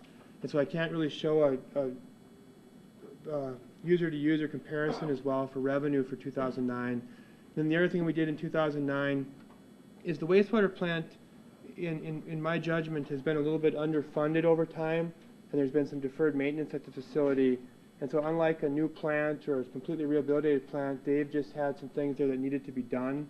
And so we looked at issuing $5.6 million in revenue bonds in 2009 for various improvements that would last over the 5-year period within that utility. If we look at the resulting increases then, and this is the 2009 increases, and remember that rate design, we have a new meter charge here and things, and we also have cost of service that we're trying to fix. And so this would be the average, or the overall increase for residential, commercial, industrial for 2009 for the water reclamation utility. And then if we look out for the 4-year period, we can see that we still have a fairly significant increase overall in 2010 that's common pretty much to everybody. In 2011, it's a moderate one, and by 12 and 13, we're actually closer to an inflationary increase in this particular utility. If we use the same graphic that you've grown accustomed to for water, you can see that much like water, at the end of this year, we're projecting that you'll actually be a little bit short in terms of meeting your operating balance, where you compare the green to the red line. But then you can see that with the increase that we're proposing for 9, that we'd get above that, and then we just have a nice gentle growth in that over time to stay above the red line. Because of some of the deferred maintenance that you've practiced within this utility, that didn't maybe come out very well, but some of the ways it hasn't been done and maybe could have been, and because this facility is getting older, Well, we did recommend a new process here where we were recommending that you set aside a dedicated capital reserve that you start funding. And we started funding that in 2010 once the rate increases, we caught up with some of the rate increases. So the yellow bar that we're showing here is a dedicated reserve fund that we recommend that you have.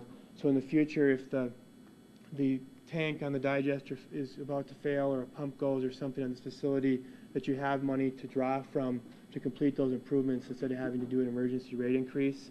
We considered something similar for water with the amount of rate revenue that you're using for capital, with the amount of debt service that you're using for capital. We just didn't feel that additional capitalization for that utility was warranted until you can get past the hump. Maybe next time we help you 5 years from now, we would do that differently. If we look at how the rates would be then, remember on the left side here, the meter charges for water rec are new, and for residential, they would vary anywhere from $3.22 on the low end to $1.52 on the high end. And then for commercial and industrial, they'd be $12.30 up to $8.08. We're recommending a unit rate of $2.66, which compares to $2.82 now, so we're actually recommending a slight reduction in the unit rate to offset the extra meter revenue that we bring in. We're recommending a BOD charging of 0.13, which compares to 0.11 currently, 0.09 to 0.07 currently. That does not get us to cost of service immediately. We're stepping that in over several years in order to not create too sudden of an impact. And then for the significant industrial users under the IPP program and the minor users, we're recommending a charge of $1,000 and $150 respectively. Again, that's only about a third of what would be the total requirement, and we're recommending that you step that in over a 3-year period. If we look at the bill comparisons, remember here again we did an adjustment in the way that you do the billing because we have the meter charge, and so there's a one-time kind of correction where we see some impacts in the low end. Not real big from a dollar amount, but they do get to be fairly significant from a percentage increase standpoint, and that relationship follows through in 2009 for the other classes that you have, within the city. And then I showed you previously what those overall increases would be, and the remainder of the increases would be more in line with those overall increases beyond 2009. If we look quickly at the ones that you have outside of the city, we're recommending for Northdale, Blackhawk, and Rapid Canyon that you follow the contract that you have. Each one of those extends significantly beyond the current term in terms of how long you have to renegotiate. But for Rapid Valley, it's my understanding that that contract is currently up for renegotiation, and so that adjustment is actually a little bit of a deviation from the terms that you have in your current contract to bring them up to cost of service. And so going from 205 to 211, it would have been 206 had we not jumped that up to meet the cost of service for that particular user. I thought Rapid Valley's contract was set until 2017. That's for water, I think. There's 2 contracts, one for water, one for sewer. The sewer one's up for renegotiation. And then the one for water, I think, is still nebulous because they're not using water the way they contracted to use it, and so I don't know how one interprets that. But we're recommending that you have somebody peruse that a little bit. Not to speak on behalf of Rapid Valley. I've been communicating with them on what the rate changes will be. They've been somewhat receptive to that, and they're actually budgeting with the numbers that we'll be presenting. So I don't know that they're not going to work with us in some way, shape, or form. If we look at cost of service analysis with these recommended adjustments, you'll see that we maintained the first 3 within the green that we've strived for. For the 2 orange, those are constrained by ordinance, and so although they actually got worse over time, but that is something that you could fix if you elected to change the ordinance. And then for the yellow, you can see that those are constrained by contract. Some of those are within the tolerance, and then some are close. And then for Rapid Valley, because we dialed that in, obviously it got almost down to 0 in terms of the deviation. So by reading this, what I see is that we charge our own city people less of a tolerance level than what we charge the Rapid Valley residents, even in the proposal. Well, I would say that residential in Rapid Valley, according to the percentage accuracy of this analysis, a 0.5 and a 1.1 are almost identical. And so it's suggesting that that's the same for the commercial industrial. It does appear like they're paying a little bit of a premium as compared to Rapid Valley, but still within the plus or minus 10%. It's very hard to project something beyond that. within that 5 to 10 to 20, plus or minus 10% scenario. Looking again at the bottom line for water rec, currently you're at the 51st percentile within water rec, using the same rate study. This time, instead of surface water plants, we went out and pulled the mechanical wastewater plants, so we don't have all the lagoon systems in here, but we do have the mechanical wastewater systems. And you would go from 51st to 56th if nobody else raises the rates in 2009. With that, I guess I grossly went over the time allotted, but it seemed like everybody was still engaged, Why so don't- I hope And, yeah, we're running real late, and these guys need to start on their budget. Yep. Let me make a suggestion and ask the council what they think. I think everybody's sort of interested in having him present back to the council basically that an Excel spreadsheet that actually shows the increase in actual rates based upon the compounding. Is that so? If you could, what I would ask you to do is on both scenarios, because basically what you have to do is set up one Excel spreadsheet, same formulas, you would basically plug it in, but create that so we can actually see the effects on the rates. Start with, say, a $10 starting point, Or an average or an average, something. whatever, Yep. and do it for both scenarios. But if you could also, on the front side, allow us to add in outside revenue, whether it's federal funding, other funding sources of the city. And that way, if you could get that to Robert, we can actually look at multiple scenarios based upon how we're going to fund it. So we're going to fund it 100% through rates. If we're successful in getting some federal money, we can plug that in the front side and see how that affects both scenarios. So we'd essentially create a scenario 3 then? No, So do that both within the two. 1 prime and 2 prime? Exactly. And how much do you want me to? Leave that so we can actually plug a dollar amount on the front side, and it'll actually reduce it off the principal to carry out through the rest of your Excel spreadsheet. Okay.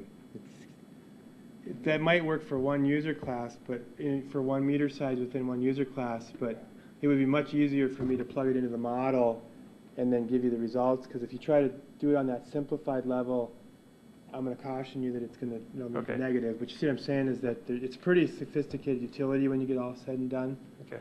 Mayor, if Yes. I may make I think it's almost better to create a third scenario because, I think the same thing, that there could be an influx of money, but, if that influx comes in year 1, or what happens when that influx comes in over a 5-year period, I think the model will continually change. So. Okay. Ron, did you have something? I think what Alan was saying is probably appropriate, if you just, because we're just talking about the debt service number, it doesn't change anything else. The capital outlay on the numbers that you used on the previous to the scenario 1, those numbers are all constant from the beginning.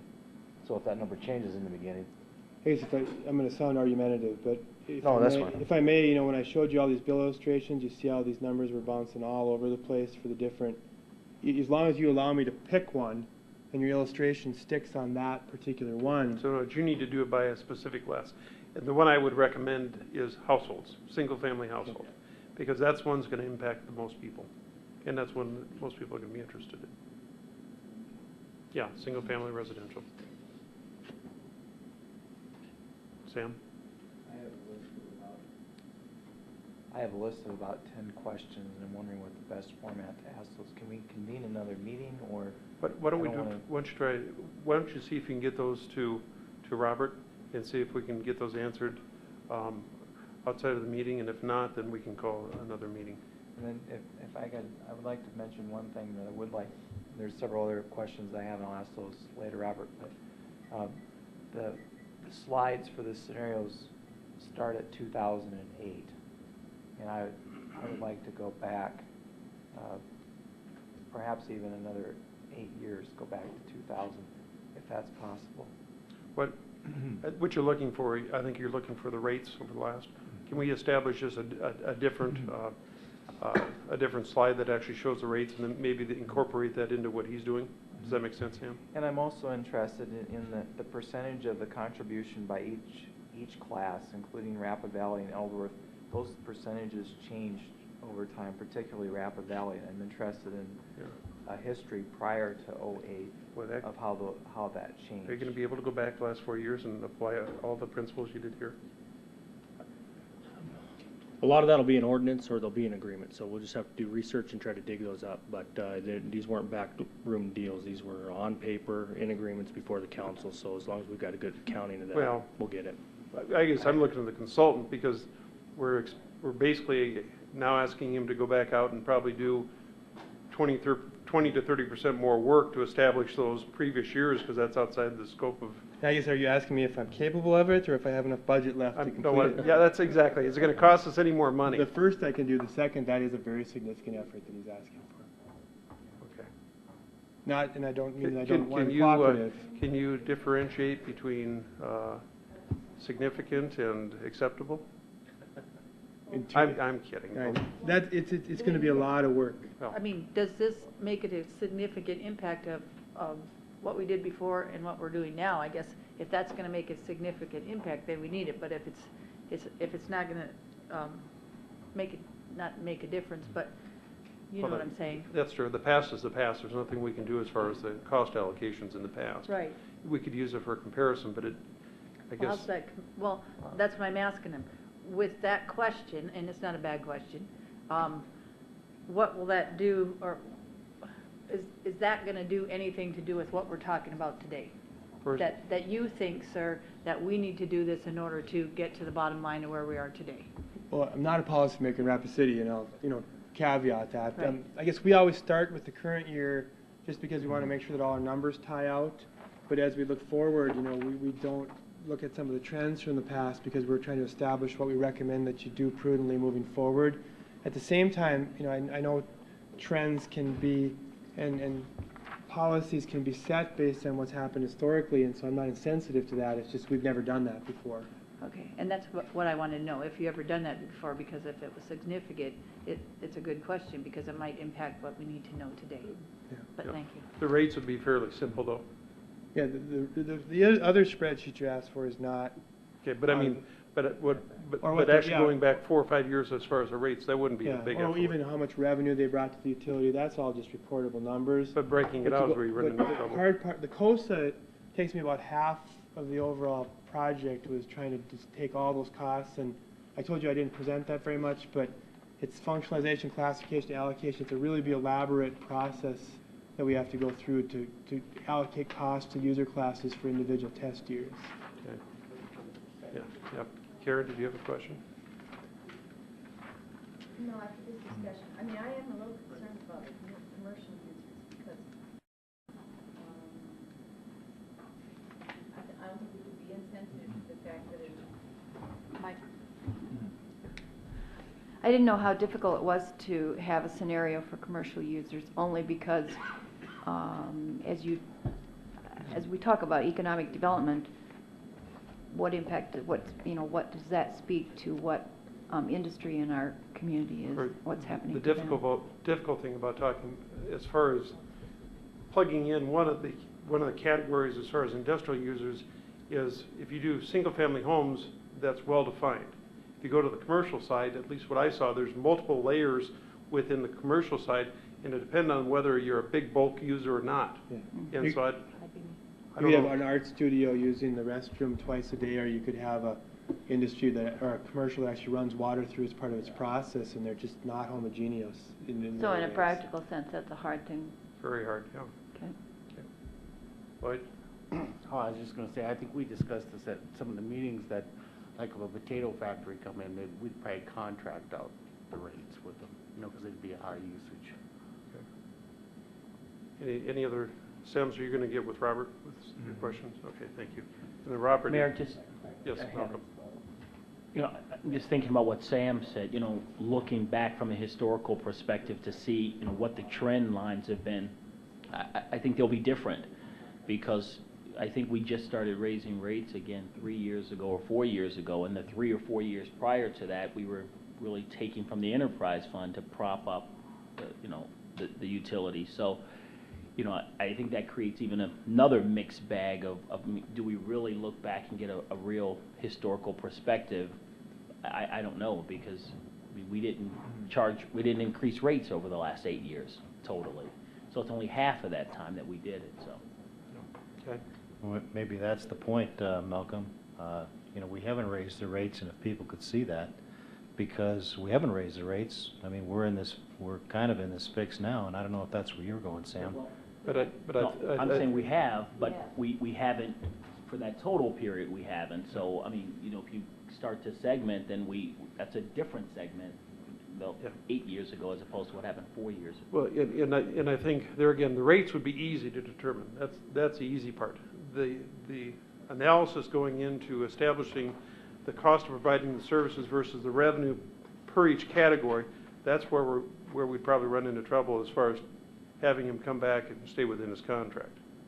Is that a fair analogy? Okay. If I just have to go back and look at the revenues that you brought in from each user class over an 8-year period, that's relatively simple to obtain. It's the You're breakouts going to that give are it to tough. me, Al. It's the breakdown of how much cost they were generating as a relative comparison that gets very difficult. Is there any benefit of having those as far as looking forward, other than the trends? I mean, in your mind, typically when other communities are looking at that, It's really today and forward primarily. okay. And again, I don't mean to say that No, to be I understand. negative. Okay. Sam, did you? Yeah, the rest of these I can take offline, but when this study was authorized, it was my understanding that we would look also at the fees. We would not just look at the rates. We would also look at the fees. And I asked that tonight, that the motion was offered to commission this study, that we would look at the big picture and not just at the rates. And I don't see any reference at all. What fees are you referring to? All the like the construction fees, the tap fees, and we have small. I'm not talking about the impact fees from years ago, but I'm talking about all of the various fees, to look at those. And because one of the things that Sioux Falls did, and I read about this, is they put in a series of fees based on building permits and building permit Plating, sizes. And yeah, plating there you fees. go. But So we didn't look Impact at any fees of is, I mean, really a plating fee is an impact fee. that. We didn't look at any of that in the study, did we? But I think the difference here, Sam, is even though it's still within the enterprise fund, I think the task that we gave the consultants was to look at the production side, not so much the distribution. And tap fees and so forth are typically additions into the distribution system, and that's really not, we're not looking at the overall distribution. We're looking at capacity. And that's really the only thing that the consultant, unless, correct me if I'm wrong, but I mean, what we're looking at here is capacity within the water enterprise fund and the wastewater. We're not talking about the lines that are going out into the system. We're talking about the capacity of the plants themselves. Is that fair? Well, we look at the operational costs of those, but because the developers, are doing, I think, a lot of the infrastructure out there, those weren't wrapped into this. It was Right. just the major trunk parts of it. Okay. Okay. I guess I'm confused, because I can go back and I believe I can find the spot in the minutes in streaming audio where I specifically asked us to look for other opportunities here, including, penciling out, plating fees, or looking at our existing tap fees. That was part of the intent of the motion. I asked for it just before the vote. So, and I was told, yes, it would be looked at, and it's not. And I hope that when this comes back, that will be looked at in depth, because that's a very important part, is to understand the big picture. The other thing we have to be a little bit careful about, I'm going to look at Robert here, but it's my understanding, and maybe John, when it comes to tap fees, they're designed to cover the cost. They are not intended to be a revenue-producing funding source, and I think that's established by the state. I mean, is that fair? That is correct. And I think really what Alderman Quaker is referring to is plating fees. And I think the city went down that road at one point in time, or impact fees. And we can certainly look at that through this study. It's a new fee is what it is. It's an entirely new fee that developers would pay if they wanted to develop in the city. And, and we're gonna, you guys, just we're at almost 8 o'clock, and you guys haven't started your meeting yet. So I think you guys have your direction. Is there anything else that we need to add? Malcolm, did you have anything else? I think part of what they wanted to hear was, are we moving in the right direction? I guess based on what you said about come back with so-and-so, I think it is the right direction, at least to have the discussion. I'm trying to help Sam out here a little bit, and I'm just wondering if maybe the consultant could come back and just say what the cost would be to look at fees and to look at from the historical perspective before we say, yes, let's do that, because if it adds 30% to the contract, I'm not interested in doing that, if that's not already in the scope of the contract. But, you know, if he could do that within already the budget of the contract, which I don't think he can, but if he can, then maybe we should look at something like that. Okay, Robert, you need any more direction? Nope. Okay. Can I make one more comment? Yep, here? if it's quick. The fees were designed to cover the costs, and are they covering the costs? And I think That's a fair question. The- In other words, tap fees. There are tap fees in place, Mhm. and there are also various different types of impact fees. Some work and some don't. And so there's really a couple of different things there. And Well, just for clarification, the tap fee is actually designed to cover the cost of the actual tap. The impact fees are a completely different creature. The way I've always interpreted impact fees is what you're doing is you're paying to buy into the system to pay for capacity. And so you're really not paying for anything specific. You're not paying for a meter, you're not paying for a tap. What you're paying for is the privilege of actually hooking in and taking up capacity within the system. And I think it's a little bit different creature. I think we're probably on the same page, aren't we there, Sam? yeah, I think we are. But the tap fee, or the impact fee of 7-8 years ago it wasn't proportional like a platting fee would be, and that's one of the reasons why the debate got so ugly at that time, because it was just a flat rate per connection, and that's why apartments weren't so incredibly expensive. I think what it was wasn't it based upon meter size? John, do you remember the impact fees? You should know this, but I thought I could have sworn that the actual impact fees were based upon the meter size, but we'll find that out. It would be a logical approach, because that would be in line with the capacity that you'd be buying in the system, so that would be a logical. Okay. If not, any other questions? I think you got your marching orders, and any ideas as far as the timeline we can come back? How quickly would you like us back? Oh, Thursday, Friday? What day today? No, I'm just kidding. Can you get it back to us within a couple of weeks? Yeah, the parts about the questions that you have in the graph. Yeah. And then do you really want scope and fee for some of these additional assessments, or figure out how to do that, or? Why don't we do it this way? Why don't you come back with an idea of what it would cost to do additional services, but move forward with as far as the graphs and so forth. Come back with a recommendation or a suggestion of what it would cost to expand your scope of service. Okay, does that work for you, Sam? Yep. Okay, thank you. Robert, anything else? No. If not, we're to our budget hearings, and Deb, your meeting. You want to take a break? Okay.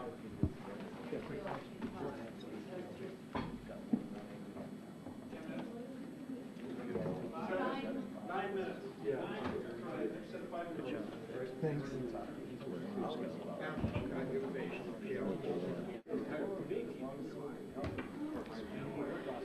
Okay, guys, are we ready to start? Whose are these?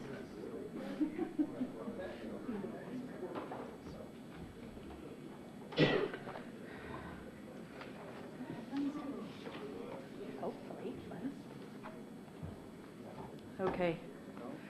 We're going to do the second reading of the, no, we're not doing second reading, budget review. If we could, Jim, just a brief scenario where we were left off last time at the last council meeting, or not council meeting, budget meeting.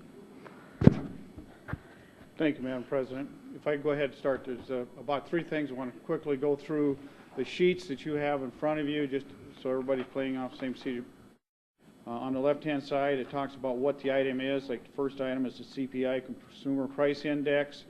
And then the next column is the additional revenues or cuts in the mayor's budget. You can see the CPIs in there. And then we reduced the travel for the mayor by $20,000. And the forensic chemical scientist is the $97,874 in there. Then you'll see the expenditures, and then there's some comments. At the bottom, in the gray area are items that were brought up, but the council, I don't believe, really had a chance to discuss or take any type of action on that.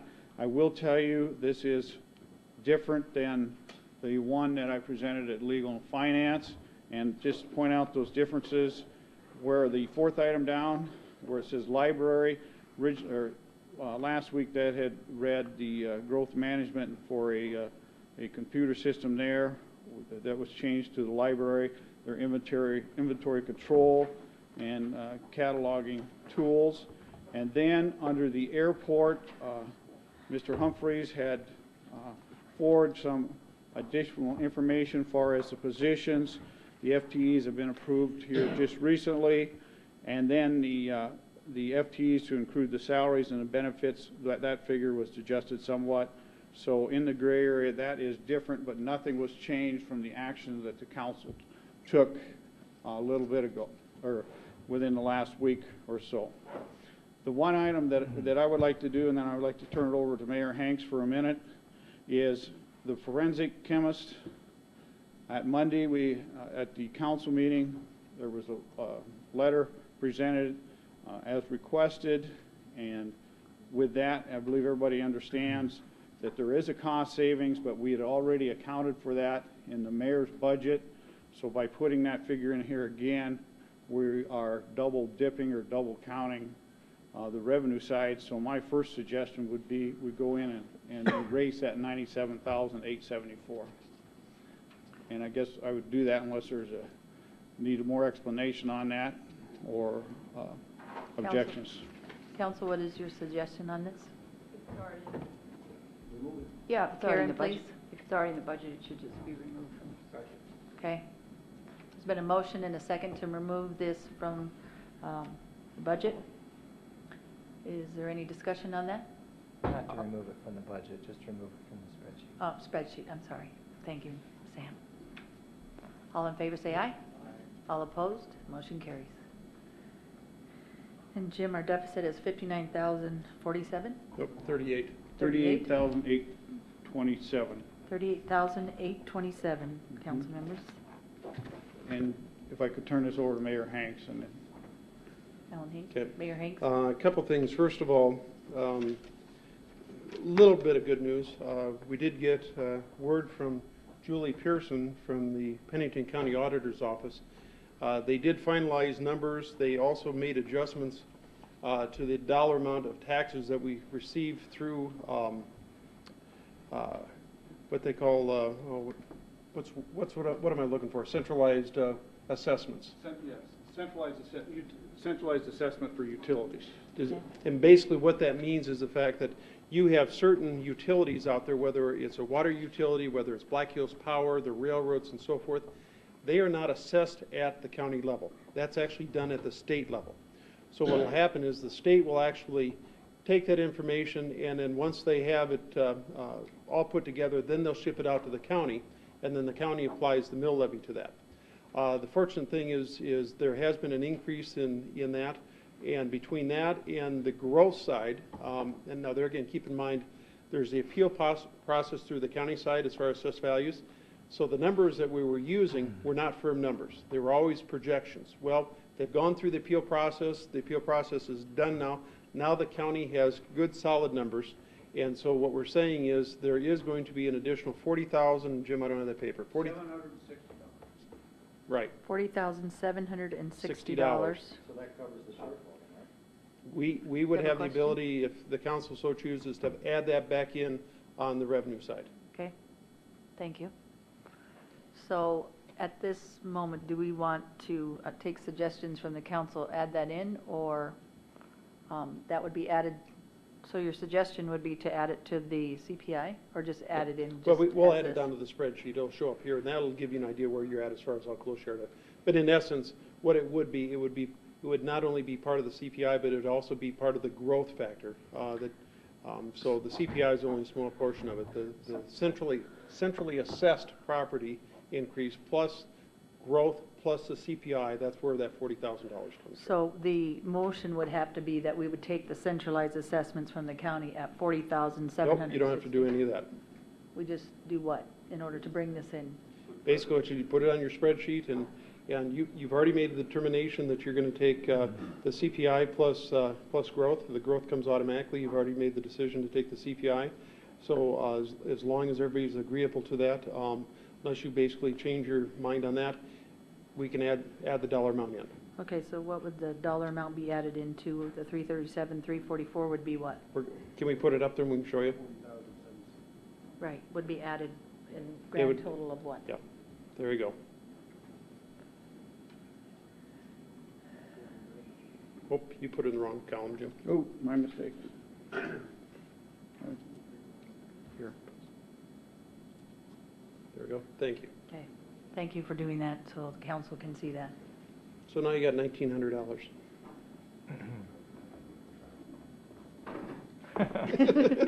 Is that a motion? I have a question. Sam Quaker? Thank you, Madam Chair. Here is my, my question. And this was discussed at a previous meeting a little bit, but the 2009 budget includes a 3% pay increase for mayor and council members. However, it's not going to be taken unless there's a specific motion to take those dollars. So what I think we could do is we could just remove, unless somebody's going to offer a motion to do a pay increase, which I wouldn't agree with, we ought to just go ahead and remove that. So from your the budget. suggestion is to freeze the mayor's salary and the council salary? Well, they're already frozen unless Right, unless a resolution. unless somebody offers a motion to take the dollars. We typically do that in a separate resolution. We don't do that during the budgetary process.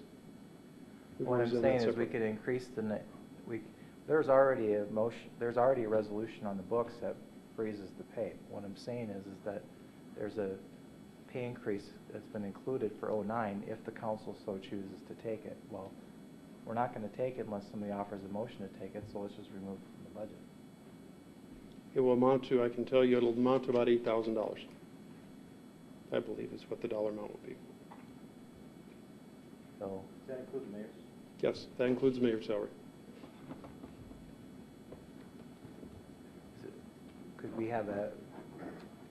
have that calculation and move on and talk about other things and get that calculation, and I can offer a motion on that later? Because because there's been discussion on, on a few other items, and that would take the balance up to about $10,000. So let me ask the council, what is your wishes on this item?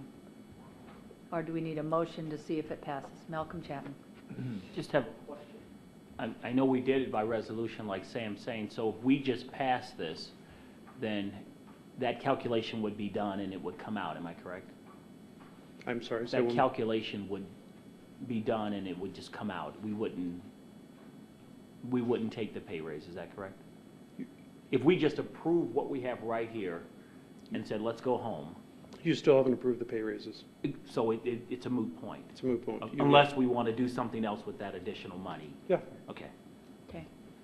So do you have something that you want to? And trying to think in my head, I will tell you, I think the $8,000 is too high. I think it's less than that. Council, figure 3% of what the council makes. I can tell you, if the mayor's side, it's going to be about $2,700, and then plus what the council makes. So my guess is it's probably going to be a number close between $5,000 and $6,000. Bill Kirby. Thank you. So that 1,933 would be increased by 7,000 or 8,000. Probably 5. By 10. But Mayor, here's, About $8,000 or $9,000. here's what this shows. They're figuring it. Yeah, but that's actually everybody in That department. includes, okay. Yeah. Well, it's easy, Well, they're finding that question out. And then the council. Lloyd, did you have a question? Not at this point. Not to this Madam Chair. specific, Sam?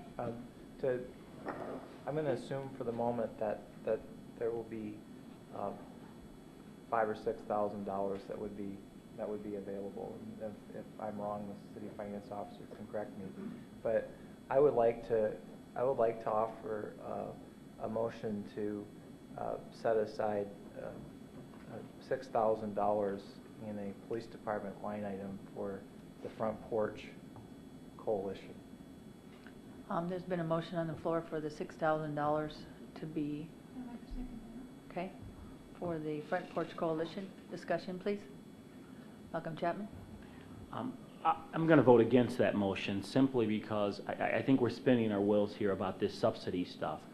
you know, we should either open up the process, get rid of the subsidy budget, and have everybody come to the council meeting and to the budgetary process, or we should try to channel those in one direction.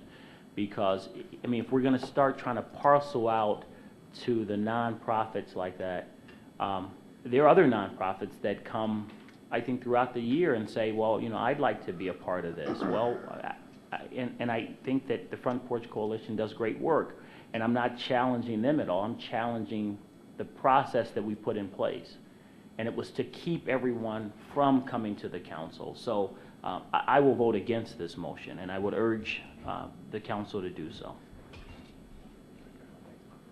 Karen, then Sam, then Lloyd, please. And I agree with it. I agree with Malcolm on this. I think that we have established a process. I think we are generous with our nonprofit organizations. And I do think we open ourselves up to conversation throughout the year for worthy organizations who want to come forward with, for one reason or another, for additional funding. Yeah, but you have to take, And, 130 in there? you know, it's probably going to be hard in this meeting to be the black hat or the evil person voting against us, but I just think that it's a good thing to recommend that these kinds of requests come through the subsidy. And if anything, in the future, it would be looking at increasing the subsidy so there is more opportunity for those organizations to receive funding. So I appreciate my colleagues' interest in the Front Porch Coalition, and I absolutely do not, I absolutely understand the worthiness of what they do. But, and I've worked in the nonprofit community a lot, but I think this is the wrong way of going about the process. Thank you, Karen. I appreciate those thoughts. Those are kind of my thoughts. Sam Quaker, please. I'd like to hear what Lloyd has to say first. I'll wait till Okay, you're going to yield, Sam? Okay. Lloyd, please. Thank you, Madam Chair.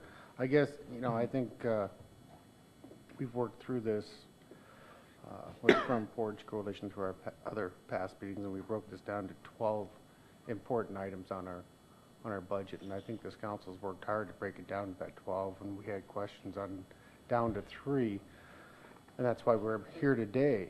The additional 38, or the additional property tax that was found kind of breaks it even to where we're going to be able to fund it, all those things that we needed with 1,933 left over.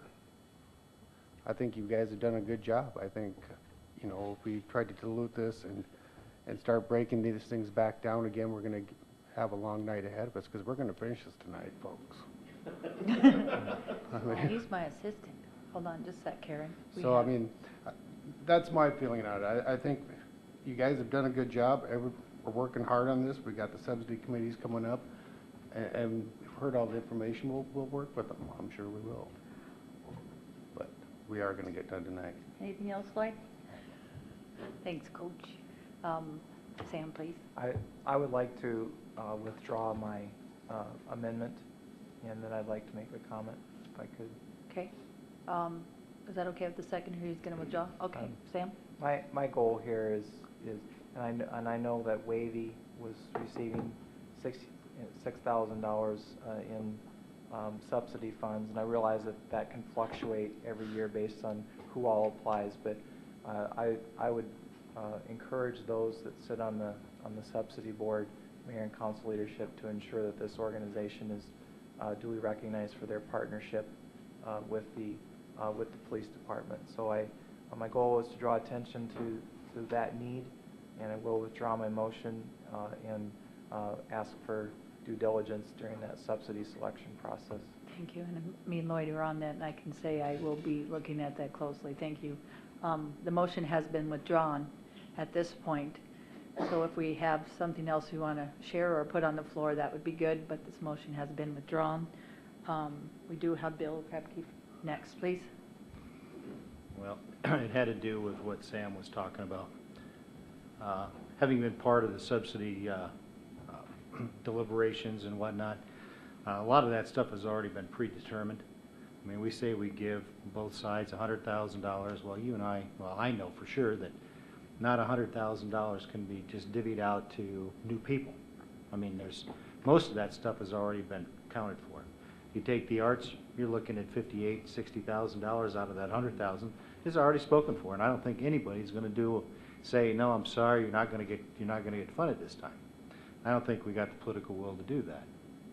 And so, you know, when a council member comes up and says, hey, can we consider something like this, I think we ought to at least lend an ear and, you know, at least acknowledge that the person's trying to do something, knowing full well, and I don't know if you've been on that, if you've done that before, Deb, but you're going to find that a lot of that stuff has already been committed, and if it's already committed, you know, how are you going to say, well, I want to give $6,000 or $10,000 and you only got, I mean, that's 20% of what you got left.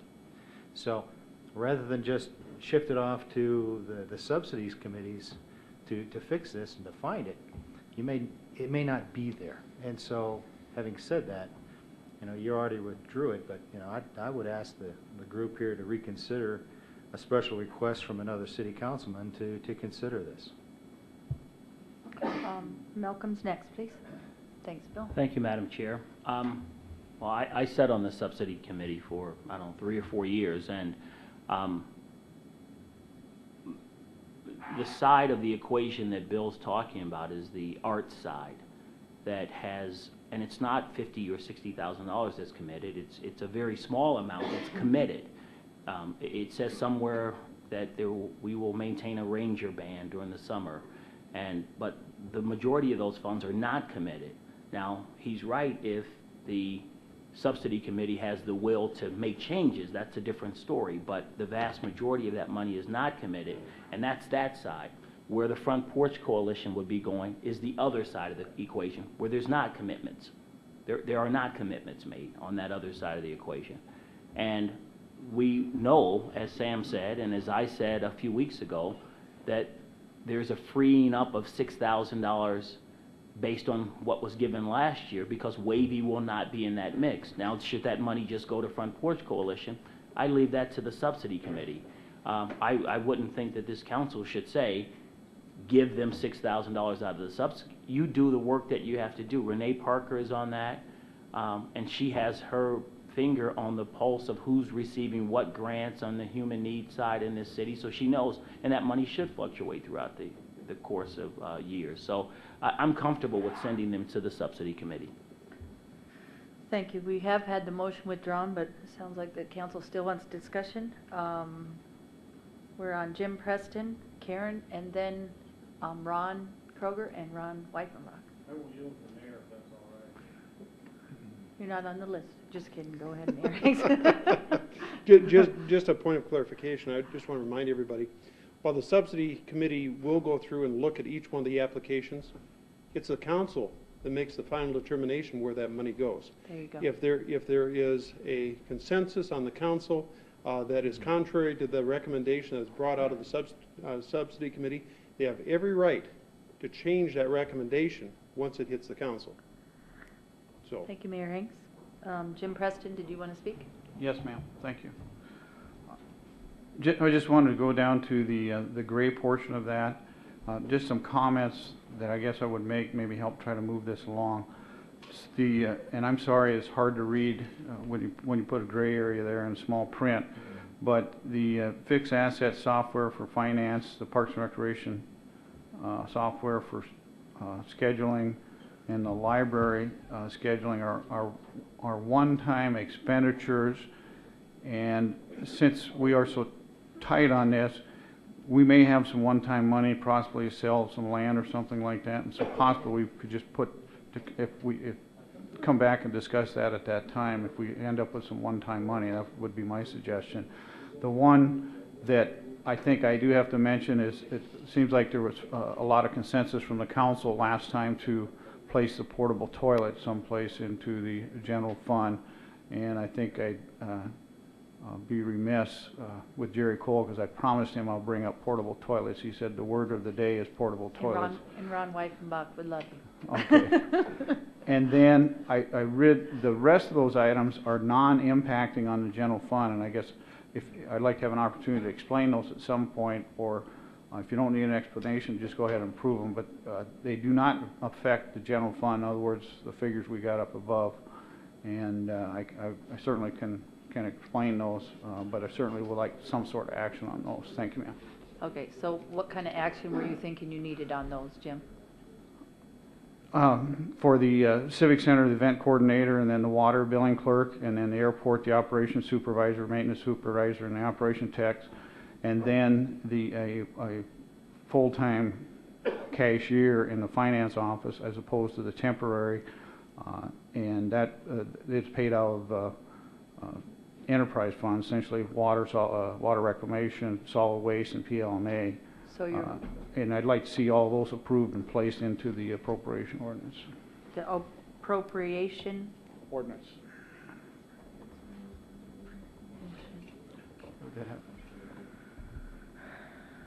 okay. Well, they've been on here for. Jim, if we could, we'll do that after, kind of. Okay, that would be good. We do have next Karen Olson, please. I'm changing the subject, so if you Okay. wanna. Let's Someone go else to wishes Ron to- Kroger. If someone wishes to speak to the past art discussion, I would wait. Thank you, Karen.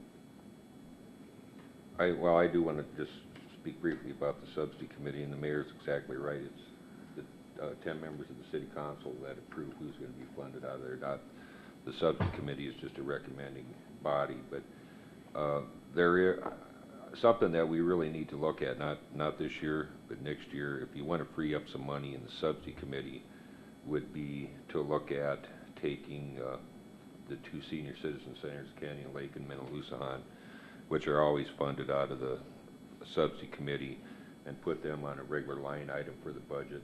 And it's been a number of years since I've been on the subsidy committee, but my assumption is you're probably looking at $30-some thousand that would free up for other things. So my suggestion next year is when the mayor does the budget would be to find another place to put those 2 line items. Thank you. And he's shaking his head at you in a good way.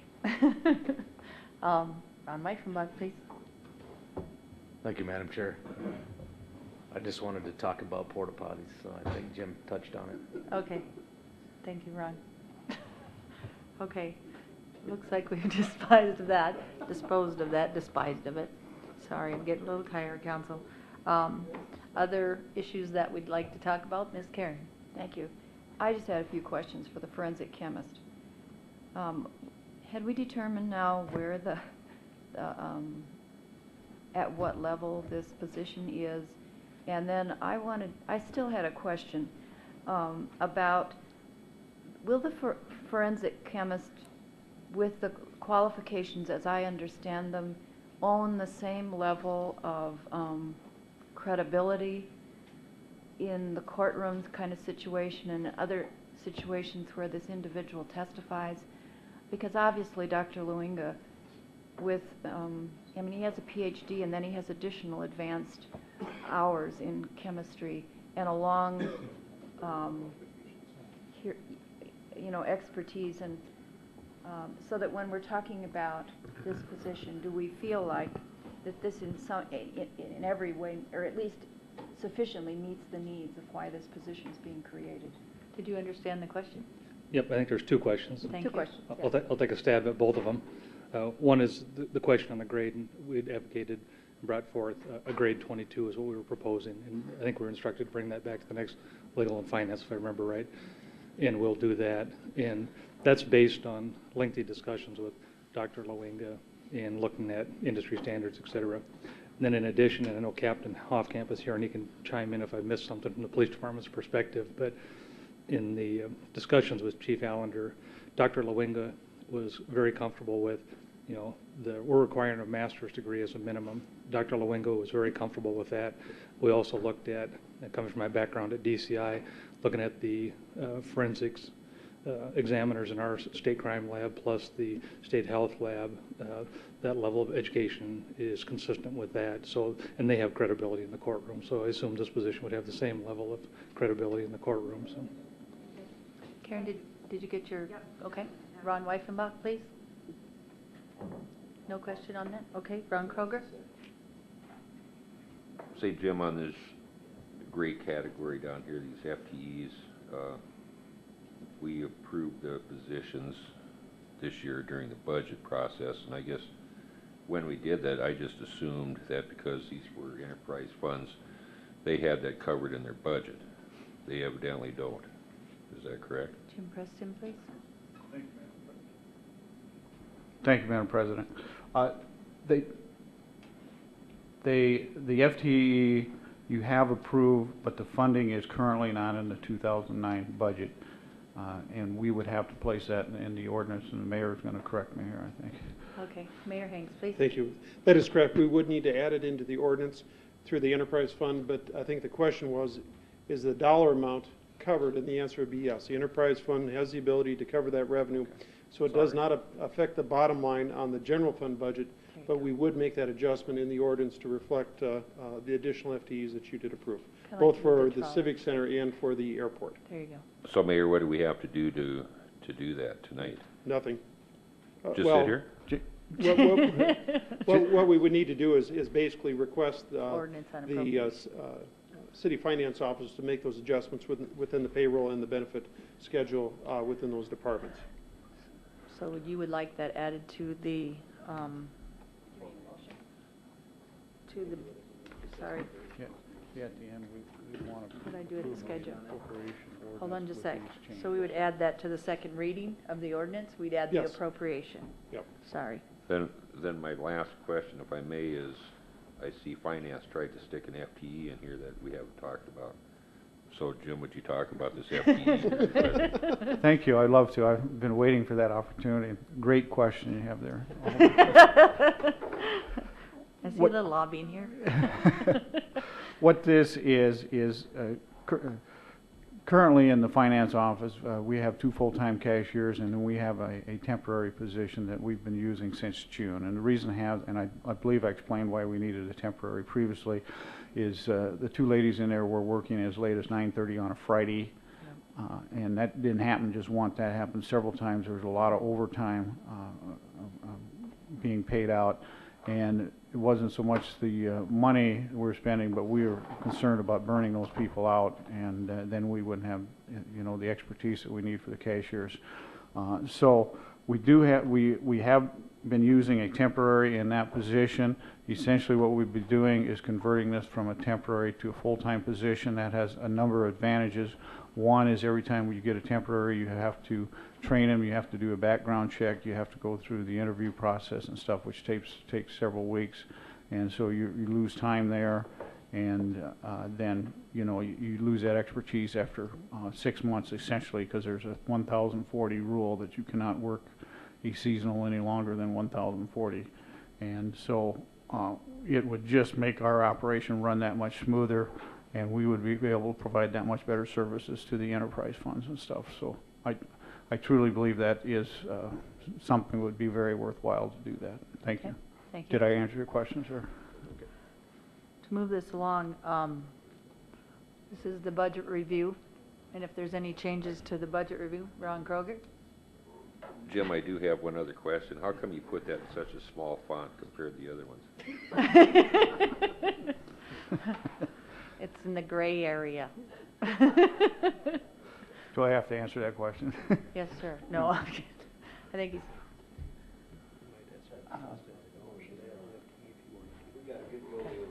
Okay. What's that?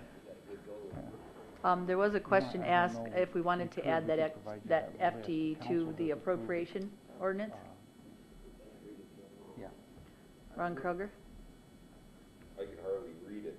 I don't know what I have to put into the motion. What does he need to put into the motion, Jim Preston, For the appropriation They would ordinance? just, they would just need to approve an additional FTE. If you notice, and I have to read, will have no effect on the general fund budget. In other words, the dollar amount that was in the temporary and overtime line items will just be shifted up into the permanent salaries. So in essence, it doesn't affect your bottom line as far as the general fund budget.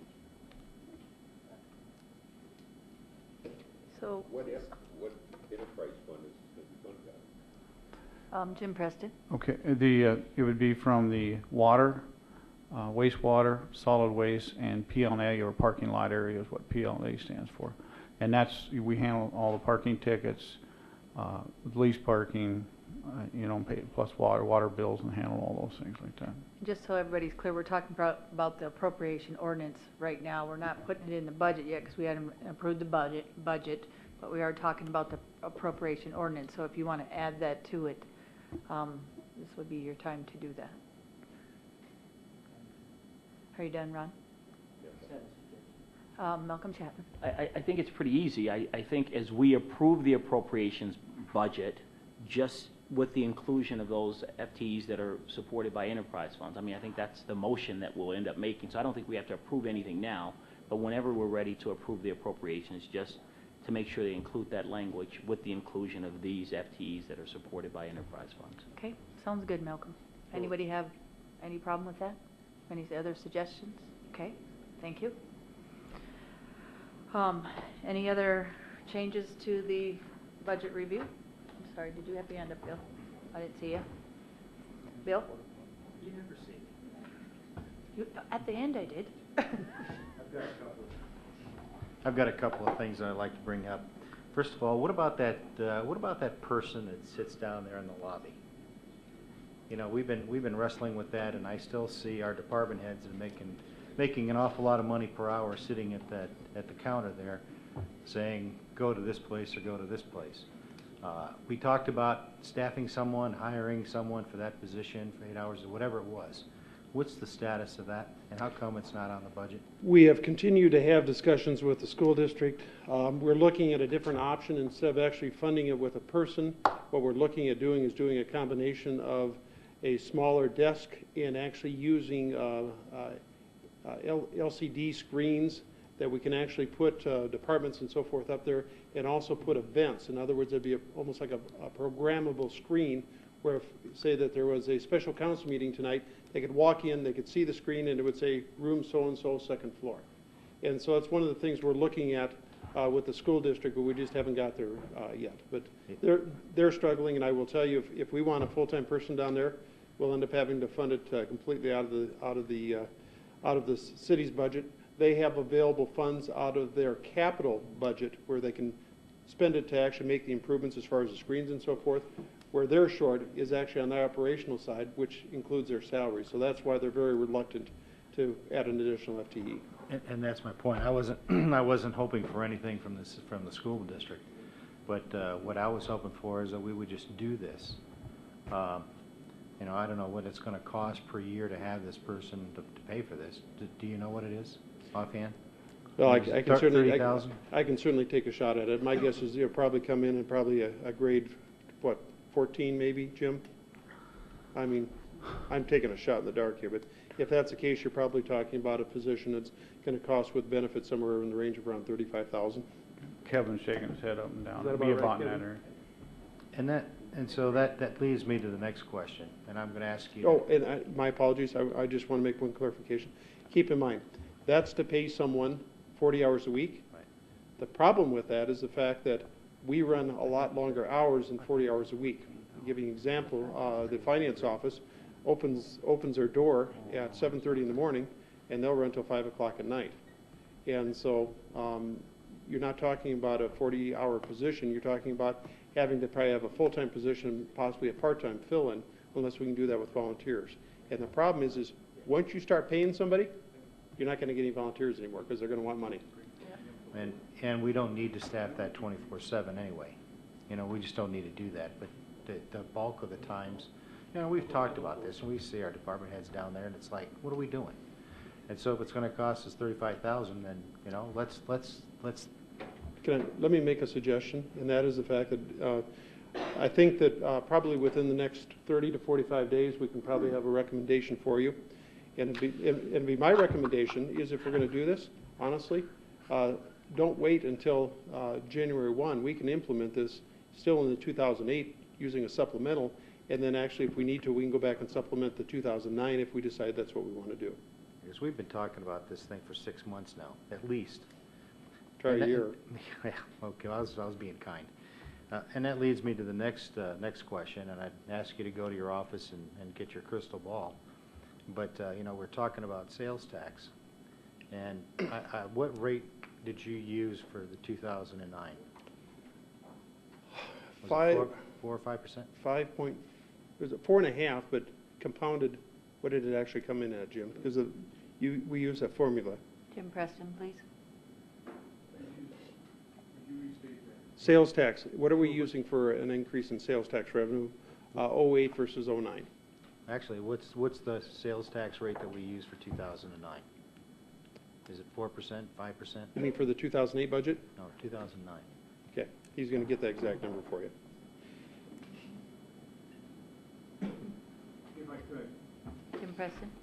Okay, thank you. The, what we have on our revenue sheet there, which you have in your book, sales tax base was based on what we call a 4+4. We take the actual from 2007, we increased it by 4%, and then increased it by 4% again.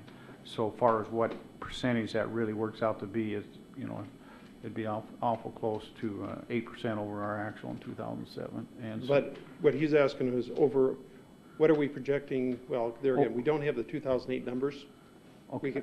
The problem is it's hard to estimate off an estimate, because we're still, the 2008, we're still working off our estimate, we don't have actuals yet.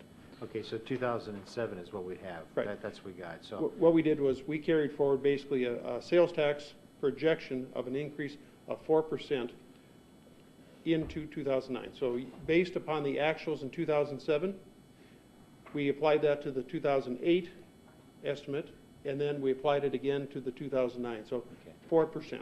So actually, so we based our 2009 at a 4% increase of 2008. Now, Tim Preston, please. Essentially, it's an 8% increase over the actual for '07. Correct. So But it's 2 years. 2 years. And the reason is if you're asking what we show, it's a 5.81%, and I think that was the figure the mayor was recalling, and that's an increase over '08. But you got to understand, there's only about, you know, it's from 18,235 to 18,640, not much of an increase from 18 million. Or excuse me, 8 million. I'm tired. Excuse me. So that's really much more accurate to go off the actual amounts. In years past, we've had more actual than we actually had in the estimate, so it really looked skewed when we did it that way. So this was much more accurate way to do Question, that. Bill? yeah, I'm going to on come that? around Okay. I'm coming around to the circle here. Okay. So it was, we based the 2008 then, let me get my years right, with a 4% increase. If you compound it, it would be a 5.81%. All right. So we're looking at 5% increase. What are we today in actuals? I mean, you know, Currently we're, I don't want to give you the exact, because it's hard to compare apples to apples based upon how many checks we get in, but the best guess we have right now, we're running a couple points ahead of our projection.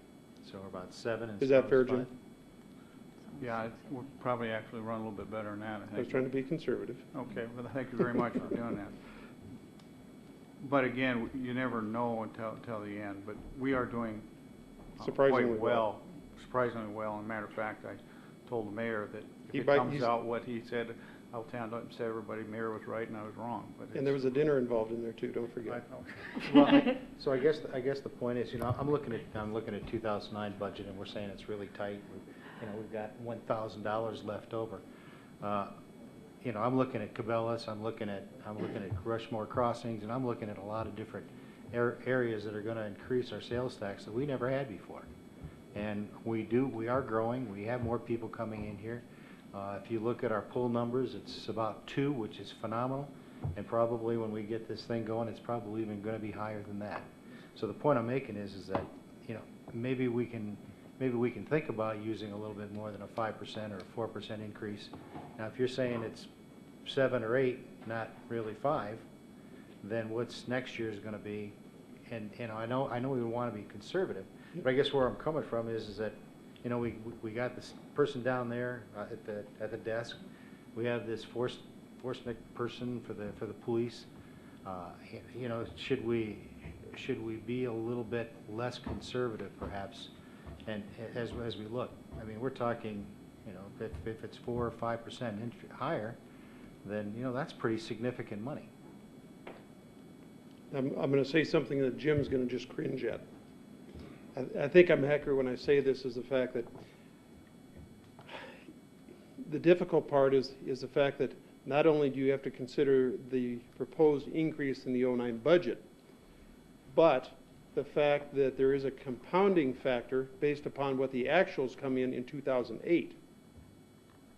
So if we're running ahead in 2008, and we're projecting a 4 and a 4 off our 2007, there is that compounding. Now, and I will say the reason we've always been somewhat conservative is the fact that looking out a year and a half, and in essence, I mean, we're looking at almost a year and a half out to the end of the 2009 fiscal budget. I'm more comfortable, and Bill, I agree with you. I mean, there's real opportunity that there'll be available funds when we get there. But the way I approach the budget, and I think I mentioned this before, is I took the approach I'd rather be very conservative and have money left over than be too liberal with the predictions and come up short. Is there a suggestion here that we need to make a motion on something that you want to change, or is there, I mean, where are we going with this conversation at this point, guys? Because we're doing a budget review. Is there anything that you wanted to change to this budget review in order to get to where this conversation is going? Well, we can have the dialogue, or we can just stop it here. I mean, it's your choice. We're not stopping it here. We're making a suggestion of where this is kind of going, or if you Now, have a suggestion. Let me try one other thing, and this may help. Just, you know, and I'm going to put Jim on the spot here. We had this conversation at the very beginning of the budget process, and that is, if sales tax come in 1, 2, 3, or 4 points above what the projection is, what is that dollar amount that we add to the income side? And Jim, if I'm not mistaken, I think an extra point of sales tax, it was, I want to say $182,000. $182,000.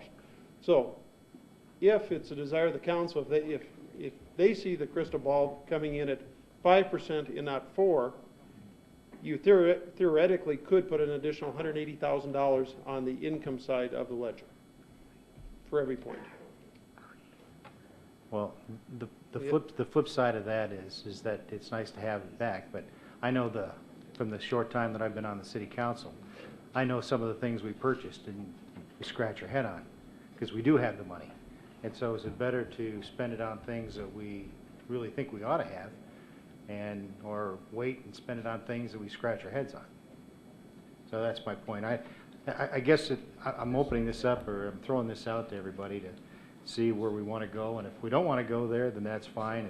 If we want to have more conversation on it, then so be it. But I just wanted to make that point, that I think we're going to have a little bit more money than we anticipate, and how best can we get the bigger bang and the most we can for our community from this, rather than waiting till the very end and spending on a who knows what. Thank you, Bill. Malcolm, please. I appreciate Bill bringing it up. I think that if we're going to hire someone else, I don't think, in my opinion, I don't think that front desk is the place. I mean, I think that there are greater needs in terms of personnel than having someone down there at the front desk. I agree with the mayor that I think that we ought to plan more conservatively, and because we are projecting out about 18 months, and we don't know. I mean, in light of what's going on nationally and globally with the economy, just based on yesterday, based on the stock market, based on the housing market today, I would say that if the sales tax comes in for Rapid City at a much higher, well, good for us. And it would be better to have that money in the bank, so to speak. We don't know what all of this that we see globally is going to have on fuel cost. I mean, I know we budgeted and put more money in the budget for some of those sorts of things, but $182,000 could be eaten up just like that if we need additional fuel. That's provided we go up a point. So I would say let's plan conservatively and not try to recalculate at this point of the ball game to say that we're going to add a point or add 2 points. I would be satisfied with where we are now in terms of those projections. Thank you, Malcolm. Bill wanted more conversation. That's what I would add to the Reichenbach, and then conversation. Jim Preston. Thank you, Madam Chair, and I appreciate Alderman Krepke's comments and Alderman Chapman's comments. And the thing we have to understand about sales tax numbers are built on percentages. When price indexes increase and inflation takes over, the percentages stay the same. Dollars increase, costs increase. If we're going to hedge our bet on a 2-point increase, I would make the suggestion that we don't raise the people's property taxes. If we think we're going to get 2 points in sales tax revenue above and beyond, we go back to square one, not take the property tax increase and hedge our bet. Otherwise, I'm not interested in having a conversation. I think the conservative method that we have in place would be appropriate, understanding that inflation and sales tax numbers are built on percentages. So, and as percentages stay the same, prices increase. Thank you. Thank you, Ron. Jim Preston. Thank you, Madam Chair. A couple things. One, thank you very much, Mr. Chapman, because that's essentially what I was going to say. I just went back and looked, in the last 7 years, we've been under 4% 3 different times. And so, you know, if you hit the wrong year where you have 1.19, then we are looking for money. Secondly, the mayor asked me a question. I misunderstood. I guess I was thinking $14,000 or something like that. Grade 14 is a very high grade for some position like that. It'd probably be more like 8 or 9 or something, unless you're, because our administrative secretaries are grade 12, and what's that? Probably a 10 then. Yes. Thank you, Jim. And so I apologize for. Thank you, and I do appreciate the conversation on this. I think it was I wasn't trying to shut that down. I was just wondering if there was a suggestion on that. Malcolm Chapman. Just another comment. I know the mayor said if you start paying people to sit at the front desk, then, you know, you can't get volunteers. You know, we're having, and I'm going to try to weave a lot of these discussions together. I mean, these groups that come in for subsidy money, you know, I'm looking at my Optimist group. We don't come in for subsidy money. My Optimist group is always looking for money. They could staff that desk down there 5 hours a day with the Optimist members in town. You wouldn't have to pay all the benefits and all of that. If the city then wrote a check to a service organization for $500 a month, they would staff that desk, because that would be a guaranteed influx of $6,000 a year that a service organization would be tripping over themselves to get. And I'm not just saying my Optimist Club, but I'm just saying, you know, as we have these discussions and build partnerships in the city, think about service organizations that are always looking for influx of money. A lot of folks are retired. That's a community in my mind that we don't tap into enough. Sit down there at the front desk and say, oh yes, finance is this way, the school district is that way, and then cut a check once a month to those service organizations. I could get my service organization excited about that. So. Thanks, Malcolm. Bill or Ron Wyfenbach. Thank you, Madam Chair. I think that'd be an opportunity, but I want to make sure that Alderman Okrepke's point didn't get diluted, because he had mentioned right now when we come in here, there's staff that's probably paid highly above, right, you know, $8 or whatever dollars an hour, and they're sitting there staffing that. So maybe if we can go forward. Thanks. Thank you. Karen, did you have a comment? Go ahead, Ms. Gates. I just thought maybe it was time for us to stop fishing and cut bait.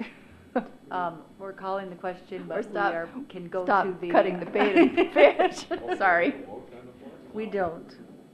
Anybody would like to suggest a motion on the floor? We do. I'd make Was that a real motion, or? I'd make a motion to approve budget as it is right now with the added additional property taxes. That leaves $1,933 left over. No property taxes. What would be the appropriate motion, Mayor, if we wanted to move this forward? If you wanted to move it forward or approve it, now do you want to move it forward or approve it tonight? Ask Ms. Approve it. Lloyd. Approve it tonight, okay, because there is a difference. Okay. The motion would be to approve the ordinance, and what's the ordinance number? 5419. 5419, as amended per the direction of the council. With the appropriation ordinance with it? With That is the additional- appropriation ordinance. Okay. Yep. Okay. I mean, Lloyd, it's I'll straightforward, leave you and alone. then Lloyd LaCroix, please. just for clarification, what you would be approving is the budget as you've amended it to this point. Okay. Yep. Sorry, Lloyd. That's to what I interrupt said, you. wasn't it? That's what Lloyd said. Is there a second? Second. Second by Karen. Discussion. Sorry, a little Thank you, slow. Madam Chair. This is a final approval of the budget as a whole. I'm not going to do this at a council meeting. Yes. We don't have another council meeting to do it at, We don't have any more council meetings? not before October 1st. Nice try. He's saying the budget has to be approved by October 1st, and this would be the second reading of the ordinance, which would be the final reading.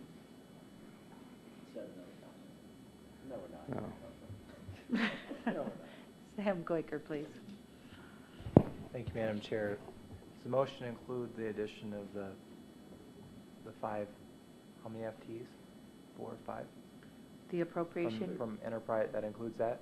Does it include, 6 FTEs. Would be the clerk added? does it include the portable toilets that No, Ron, Alderman Wolfenbach? not at this point. Okay. Jim Preston, can you answer that question for us? Sorry, Sam. Question on the portable toilets? Yes, sir.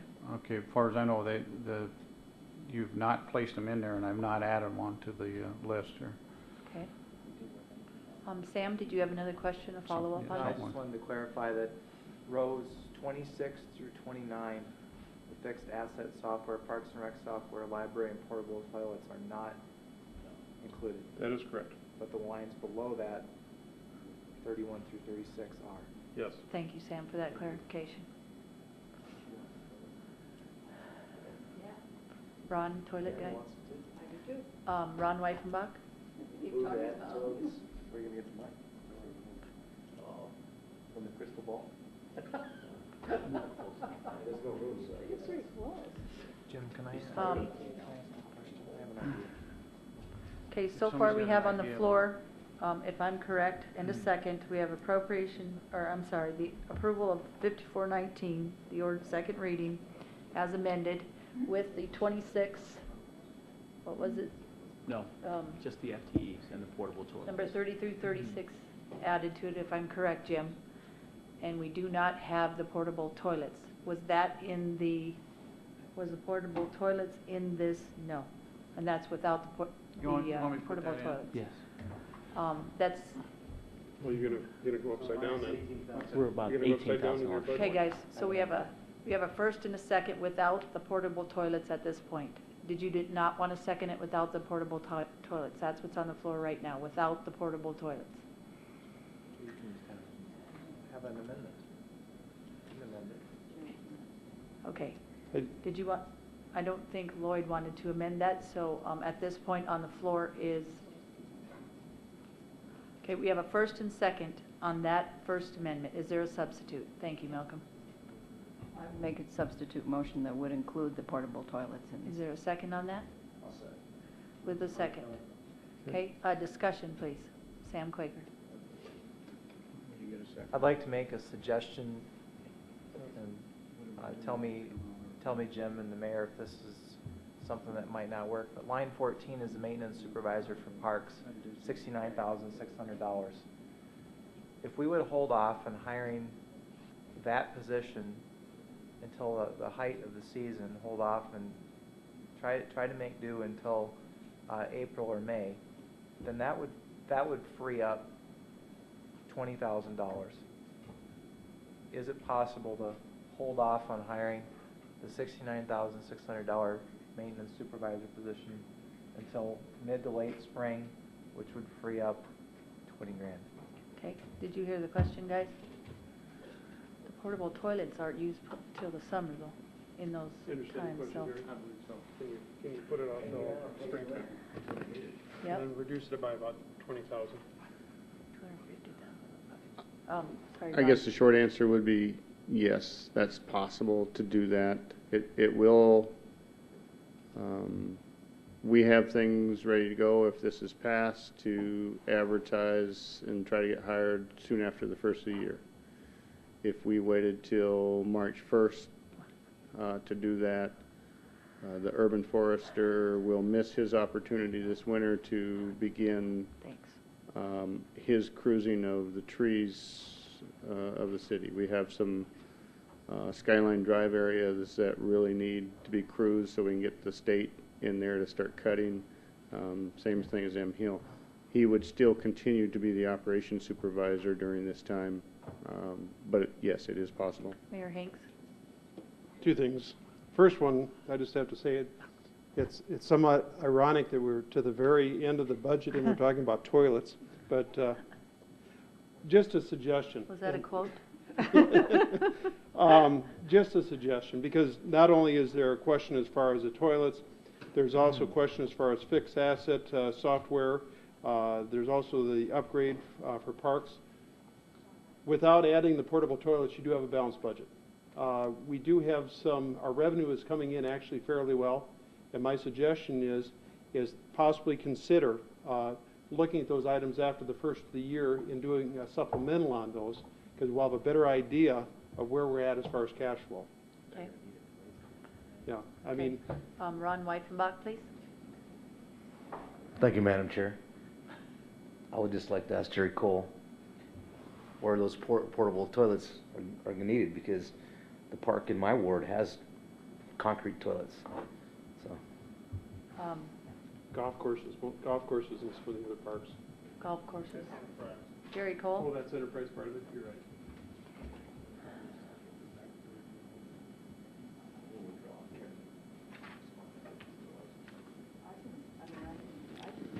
What I'm hearing is. Hold on just a sec. Jerry Cole first and then Miss Karen. We have right now, we have one portable toilet in Rayburn Dog Park, 12 months. Jackson Park Disc Golf, 12 months. Founders Park, 12 months. Founders Park during the summer, we add another one. Canyon Lake Park, shelter number 3, as of the middle of October through the middle of April, we have one. Canyon Lake Park on the west side, we have one for 7 months. The bike path at 32nd Street, we have one for 6 months. Robbinsdale Park, we have one from October 1st to April 15th. Sioux Park, at the playground, we have one from November to the end of March. At Sioux Park Tennis Courts, we have one from November to the end of March. Any other questions, Ron? I'm just saying that Ward 1 can, if we have that $1,900, that'll afford to pay for that one in Ward 1.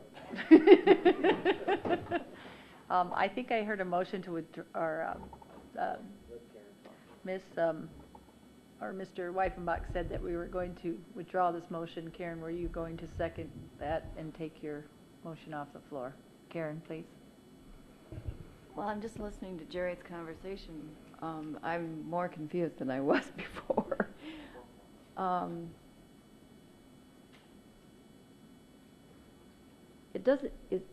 That's all the portable toilets that are covered by this $20,000? No, that wasn't what, I mean, are there toilets where we're locking them up? I mean, when I listened to that, it sounded like there's some located in... Yes. Madam Chair? Sorry. To answer your question, you are correct. There are some parks where they put in portable toilets because in a number of the parks, the permanent toilets are not winterized. There's no heat in them. So they do shut them down during the winter. They turn the water off, and then they put in a chemical toilet that is basically winterized. Thank you. Sorry. Malcolm Chapman and Ron Kroger. He was before. I think the mayor's suggestion was a good one, that we could withdraw the motion, or we're talking about a $130 million budget, and here we are haggling over $18,000. We could, I know the finance officer doesn't like this, but I think we're close enough to either get that from unencumbered funds or whatever, that undesignated cash. $18,000 on a $130 million budget is just not or we could do it as the mayor suggested, just after the first of the year, get them, so. Okay, council, sounds like we have a withdrawal of this motion and the seconder. Ron Kroger, please. Well, I do have a question for Jerry Cole. I think it was the Parks Board that made the recommendation to not fund the portable toilets. Was it because they couldn't find anything to cut, or did they think it was not appropriate to no longer fund porta pots at the parks? Mayor Hanks. I think I can answer that. I went back, and one of the things that I did was I asked each one of the departments to take a look at the professional services line items and make cuts anywhere they can. And so if anybody needs to take the credit or the blame for taking toilets, I guess that would probably lie with me. But there again, like I say, I think Malcolm brings up a very good point, is the fact that we're talking about $18,000 to $20,000 for portable toilets. We can make that happen. We're talking about a lot of crap here. Okay, we're back to the original motion, which would be the second reading of the Ordinance 5419 with the appropriation and the extra FTE as amended. Any discussion on that? This approves the budget or not approves the budget, and Yes. and we've already voted on taking the property tax increase, Yes, the CPI. so there's no going back No, to that. no. So,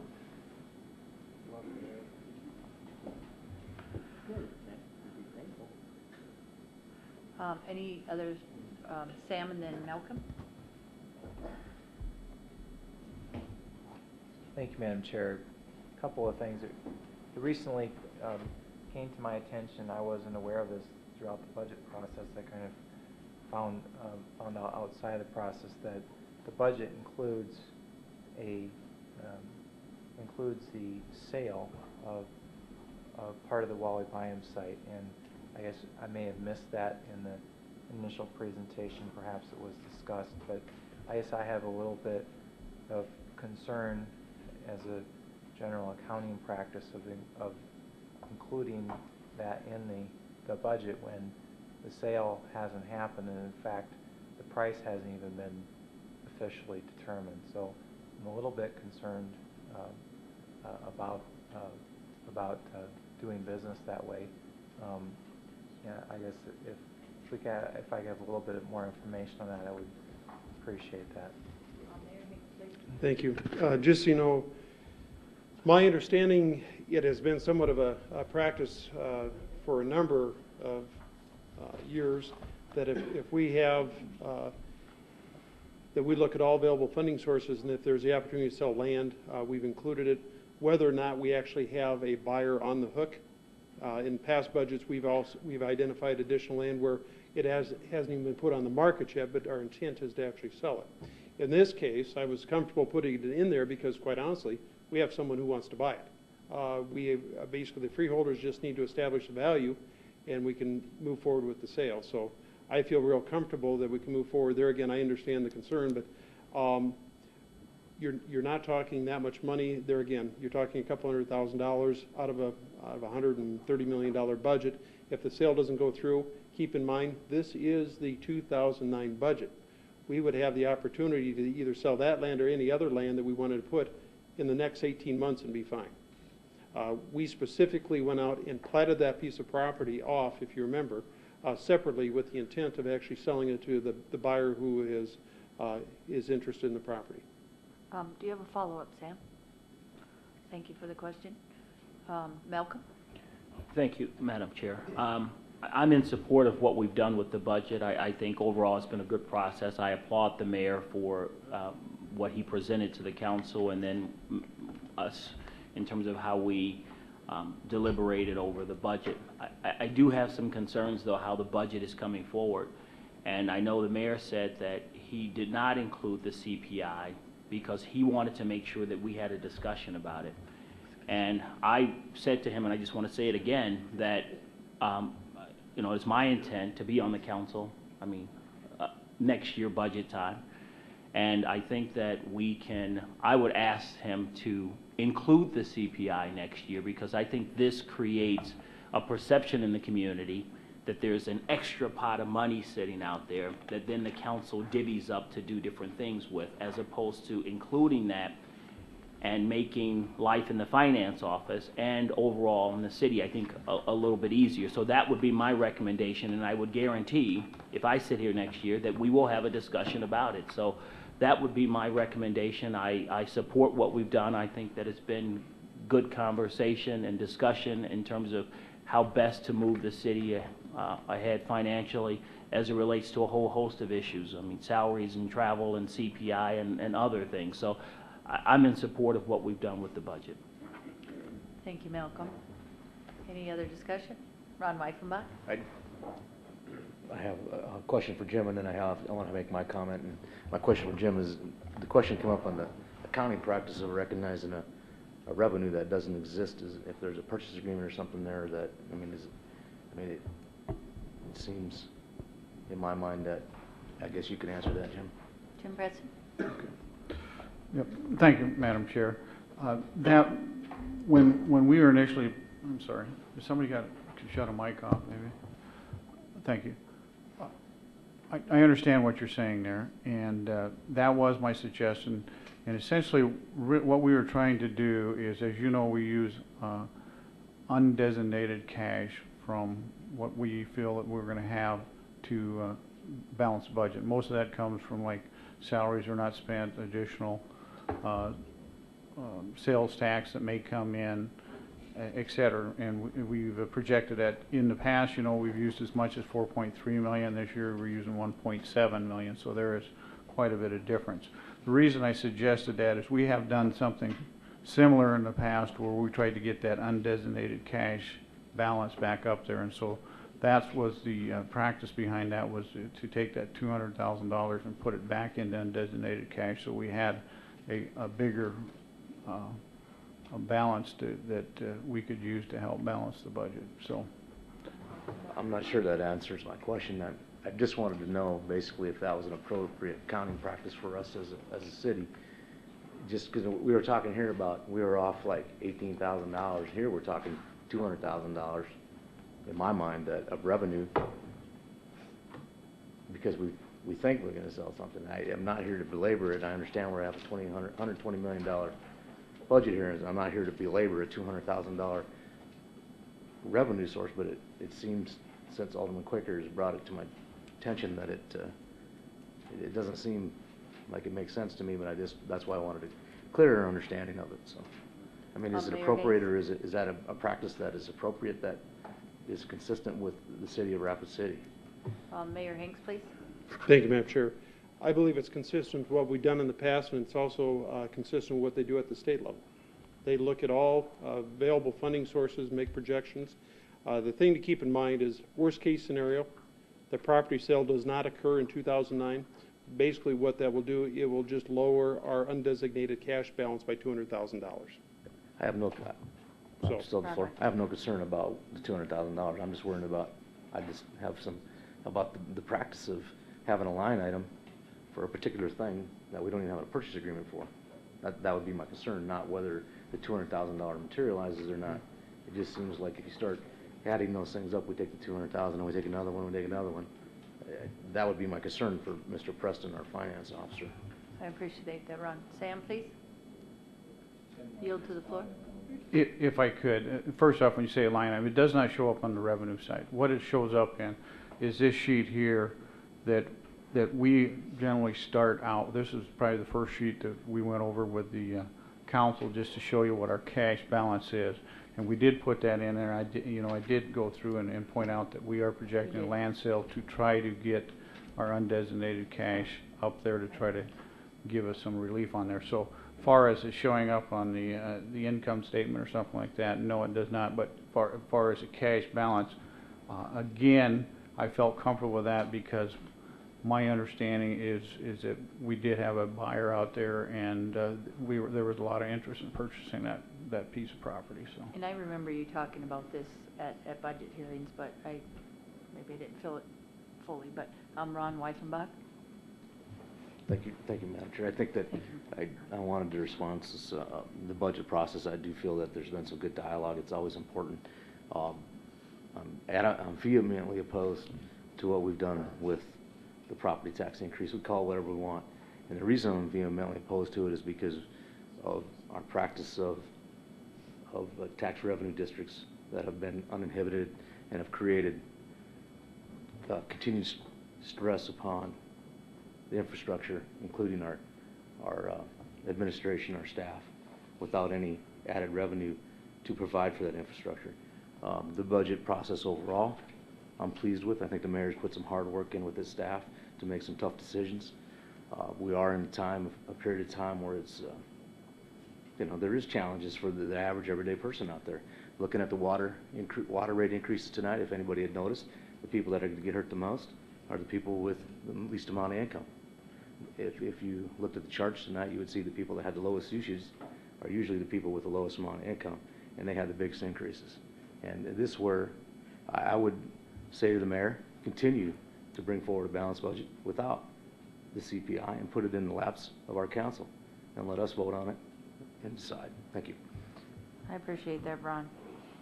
And I know what being, in a sense, where you're talking about and our family, they do have subsidies or not, like subsidies from different organizations that help with that kind of funding when things get hard, and I appreciate that. But I'm going to just say this, I do understand what you're saying, because it's not just them and not everybody gets that help. And I understand, and if you read the newspaper, you'll see that the subsidies for the heating and all those assistance things have run out. Right. These And people don't have any hope. Thank you. I appreciate it. I think there's always hope, but I think I understand where you're going. I also have some concerns too about using the CPI and finding other money for other things when we clearly say 1 minute we don't have any other money and we're tight on a budget, but the next minute we seem to find money for other things that I don't think sometimes are appropriate in my sense. So we need to be careful sometimes when we decide that we're taking a CPI where we're taking some of these things, and then we come back and we fund other issues or other things in our year when we just said we didn't have enough money. But I appreciate this council and everything we've done. I appreciate their patience. I appreciate the staff that has worked and stayed here with us all this time. I thank them all. I thank the mayor for answering our questions and the council for being patient with me and Lloyd and this budget process, Kay and everybody, and Jim Presta's office for doing this work. But I just like to thank you all for your time, your questions, and this discussion. I think debate is always good. You don't have to agree with anybody, but or with that person, but in the end, it's a good discussion. Whether it's a disagreement or an agreement in the end, it's a great discussion. That's what this is all about, and we've had a good one. Mayor Hanks, please. Thank you. It sounds like it's starting to wrap down. I just wanted to make sure I made a few comments. First of all, this is, I believe, the 8th year I've actually been involved in establishing a budget for Rapid City. And I will tell you, this is probably the most input the council's probably had in those 8 years. So I applaud you for that. I mean, you guys have quite honestly taken me to task on a number of issues, and I appreciate that because that's part of the process. The other thing is the fact that I've gone through so many different budgets, including both at the state level and at the city, and what you always discover is the fact that when you're working through, there's never a budget that you're 100% comfortable with. I will tell you that. I've never been 100% comfortable, and the reason for that is because each one of the members of this body has input and has ideas. And I will tell you, if you look around the table, I will guarantee you, not a single one of you agree 100% with what's in the budget. But overall, it is a blend of all the ideas and all of the vision that this council has. And that's what establishing a budget is about. I can tell you, in Pierre, we approved $3 billion budgets. And there were a lot of things that I didn't agree with in the budget, but in the end, I was satisfied that there was the collective, I'm going to use that word again, that phrase, the collective wisdom of the body. And in this case, the collective wisdom of the council has come together, and they have crafted a budget that is good for the community. With that, I'd like to thank you for your hard work and the opportunity to actually allow me to have as much input, because there again, this is probably the most input I think a mayor has ever had actually in the budgetary process. So I appreciate the questions, and I appreciate the opportunity to be involved. Thank you, Mayor Hanks. We do have a motion on the floor. More discussion. Malcolm Chapman. I'd like to make a substitute motion that we move this to next week and have another special council. No, I'm kissing. Jim Preston. Thank you. I just want to be sure that since this is the final reading, that I've got everything down and Jackie's got everything. But essentially, to be approved the appropriation ordinance for 2009 to include the maximum property tax with CPI and growth, which is this $40,000 reflects that, and $20,000 in the professional service line item for Parks and Recreation, and the funding for... No, it doesn't. No 20,000. No okay. I'm sorry. I want to make that's why I'm asking. That's okay. Okay. And the under the enterprise, the funding for the 5 FTEs for the Civic Center, water department and airport, plus the funding and the FTE position for the finance office. Is that okay? Thank you. Thank you. Was that your motion? Okay. And the seconder. Okay, we ready to vote, council? All in favor, say aye. Aye. All opposed? No. Roll call, please, Jackie?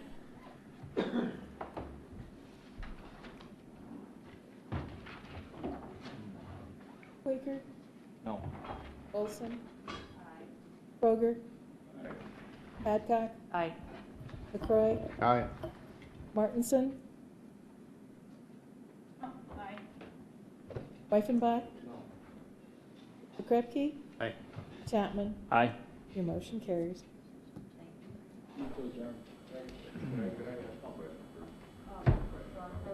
Ron Kroger, please.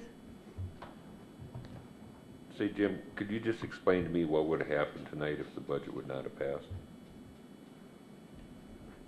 Jim Preston?